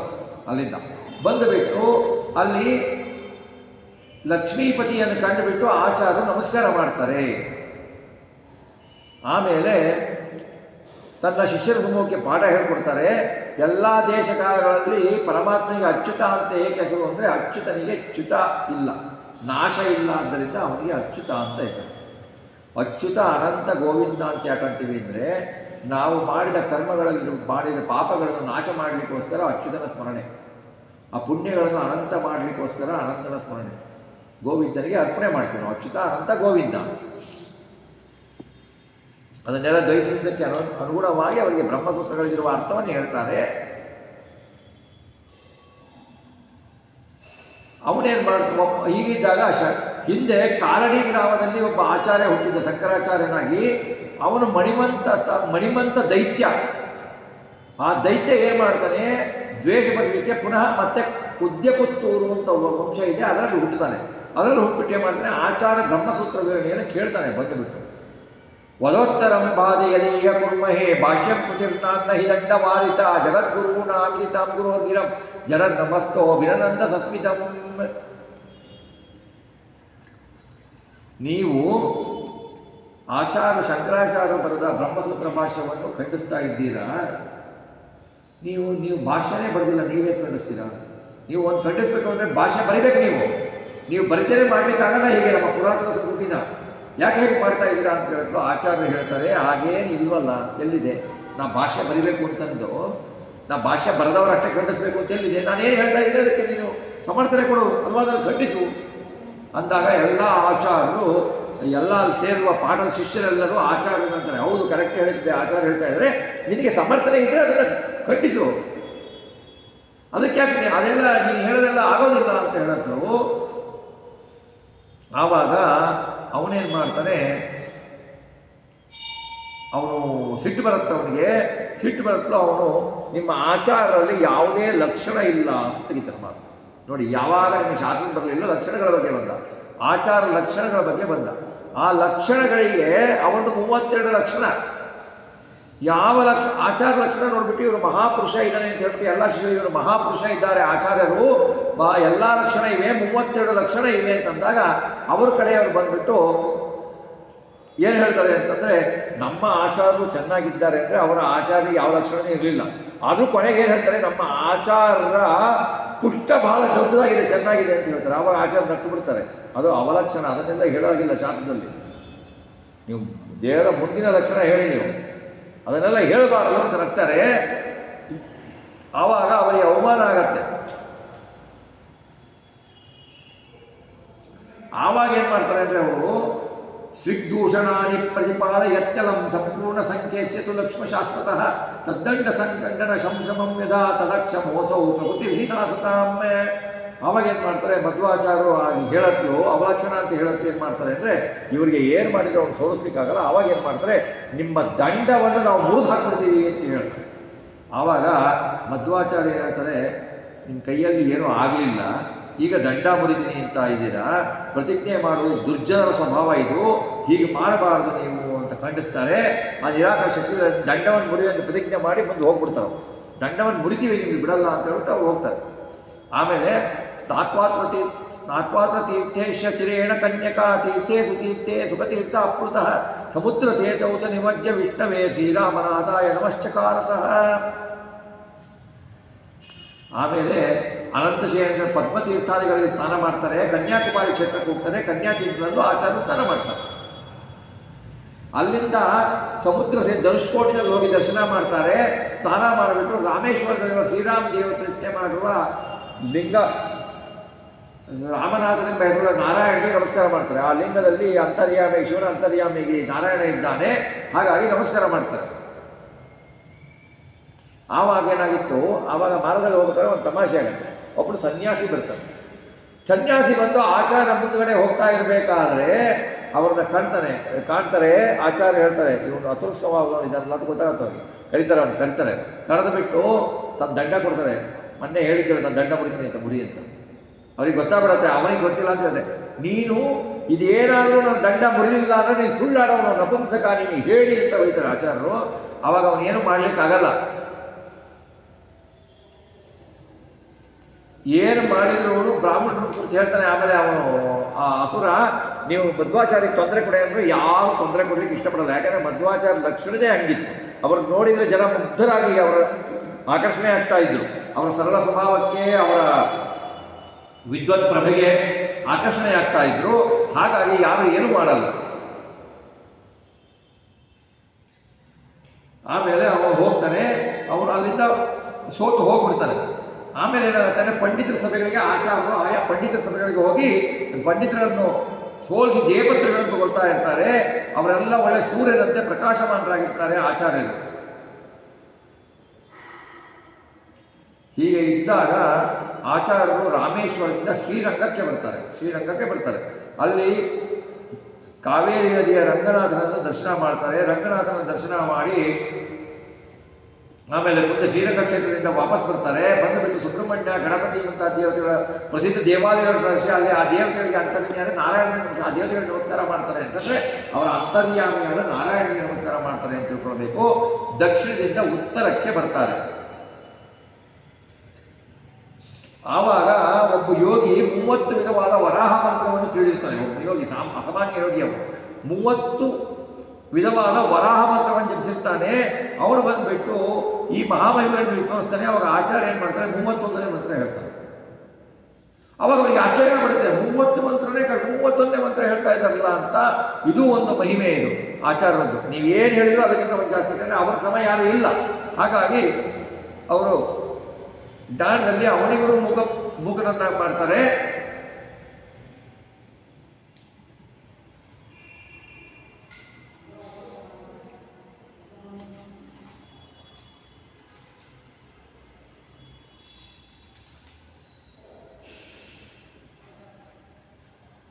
ಆಮೇಲೆ ಏನು ಮಾಡ್ತಾರೆ ಆಚಾರ್ಯರು, ವಿದ್ಯೋರುದ್ವಿತಿ ಧೀರ ತಾರಕ ತಿರಸ್ಕರೇ ಪತಂಗಾಯಿತೋ ದುರ್ವಾದಿಭೀ ಕುತರ್ಕ ಕುಂಭಧರನೆ ಸಿಂಹ ಪ್ರಬರ್ಹಾಯಿತ ಲೋಲಾಲೋಕತಲೋಕ ದೃಕ್ಕು ಮುದಿನಿ ಸಂಹ್ಲಾದನೇತಾಯಿತ ಸಂಸನ್ ಮಂಡಲ ಮಂಡನಾಯಿತ ಕುಸ್ವಾನಂದ ತೀರ್ಥೋಭವವು. ಕಾಂತಿಯಾದ ನಕ್ಷತ್ರಗಳ ಪ್ರಭೆಯನ್ನು ಹೊಂದ್ತಾ ಇರ್ತಾರೆ ಇವರು. ಆಮೇಲೆ ಅದು ಸೂರ್ಯನ ಪ್ರಭೆಯೇ ತಿರಸ್ಕರಿಸಿದಂತೆ ಇವರು ಇರ್ತಾರೆ. ಮದ್ದಾನೆಗಳ ಮಧ್ಯದಲ್ಲಿ ಸಿಂಹ ಹೇಗೆ ಬಂದರೆ ಹಾಗೆ ಓಡಾಡ್ತಾ ಇರ್ತಾರೆ. ಇವರು ತರ್ಕದವರು ಖಂಡಿಸ್ತಾ ಇರ್ತಾರೆ. ಹೀಗೆ ಇರಲು ಈ ಉದ್ವದ್ ಮಂಡಲಕ್ಕೆ ಅಲಂಕಾರಮಾನವಾಗಿ ಶೋಭಿಸ್ತಾ ಇರ್ತಾರೆ ಆಚಾರ್ಯರು ಎಂಬುವಲ್ಲಿಗೆ ನಾವು 5ನೆಯ ಸರ್ಗದ ಚಿಂತನೆಯನ್ನು ಮುಗಿಸ್ತಾ ಇದ್ದೇವೆ. ಈ 5ನೆಯ ಸರ್ಗದ ಚಿಂತನೆಯೊಂದಿಗೆ ಇವತ್ತಿನ ಪ್ರವಚನವನ್ನು ಕೃಷ್ಣನಿಗೆ ಅರ್ಪಿಸೋಣ. ಭಾರತೀಯ ಮುಖ್ಯ ಪ್ರಾಣಾಂತರದ ಶ್ರೀ ಲಕ್ಷ್ಮೀನಾರಾಯಣನಿಗೆ ಅರ್ಪಿಸೋಣ. 4ನೇ ದಿವಸ 6ನೆಯ ಸರ್ಗದಲ್ಲಿ ಇವರು ಮುಂದಿನ ಮಹಿಮೆಗಳನ್ನು, ಮುಂದಿನ ಐತರೆಯ ಉಪನಿಷತ್ತುಗಳನ್ನು ಮುಂದೆ ಬದಲಿಗೆ ಹೋಗ್ತಾರೆ. ಅದನ್ನು ಕೂಡ ನಾಳೆ ಚಿಂತನೆಯನ್ನು ಮಾಡೋಣ ಅಂತ ಹೇಳುವಲ್ಲಿಗೆ ಇವತ್ತಿನ ಚಿಂತನೆಯನ್ನು ಶ್ರೀಕೃಷ್ಣನಿಗೆ ಅರ್ಪಿಸೋಣ. ಶ್ರೀಕೃಷ್ಣಾರ್ಪಣಮಸ್ತು. ಸ್ವಲ್ಪ ವೇಗವಾಗಿ ಹೇಳಬೇಕಾಗಿದೆ, ಯಾಕೆಂದರೆ ಯಾವುದೂ ಮುಗಿಯಲ್ಲ. 2 ಸರ್ಗ ದಿವಸಕ್ಕೆ ಅಂತ ತೊಗೊಂಡ್ರೂ ಭಾಳ ಕಷ್ಟ ಆಗುತ್ತೆ. ಯಾಕೆಂದರೆ ಒಂದೊಂದು ಸರ್ಗಗಳು 70 ಶ್ಲೋಕ 100 ಶ್ಲೋಕದಿದ್ದಾವೆ ಮುಂದೆ ಬರೋದು. ಅದೇನಾಗುತ್ತೆ ಅಂತಂದರೆ ಕೆಲವೊಂದನ್ನು ಮಾತ್ರ ಸಂಕ್ಷಿಪ್ತವಾಗಿ, ಶಾಸ್ತ್ರದಲ್ಲಿ ಅತಿ ಡೀಪಾಗಿ ಹೋಗ್ಲಿಕ್ಕಾಗಲ್ಲ ಪ್ರವಚನದಲ್ಲಿ. ಹಾಗಾಗಿ ಕೆಲವೊಂದು ವಿಷಯಗಳನ್ನು ಸಂಕ್ಷಿಪ್ತವಾಗಿ ಹೇಳ್ತಾ ಇದ್ದೇನೆ. ಅದು ಹೇಳಿಬಿಟ್ಟು ಕೆಲವೊಂದು ವಿಶೇಷಗಳಲ್ಲಿ ಏನು ನಾವು ಅನುಸಂಧಾನ ಮಾಡ್ಕೋಬೇಕೋ ಅದನ್ನು ಕೆಲವೊಂದು ಹೇಳ್ತಾ ಇದ್ದೇನೆ.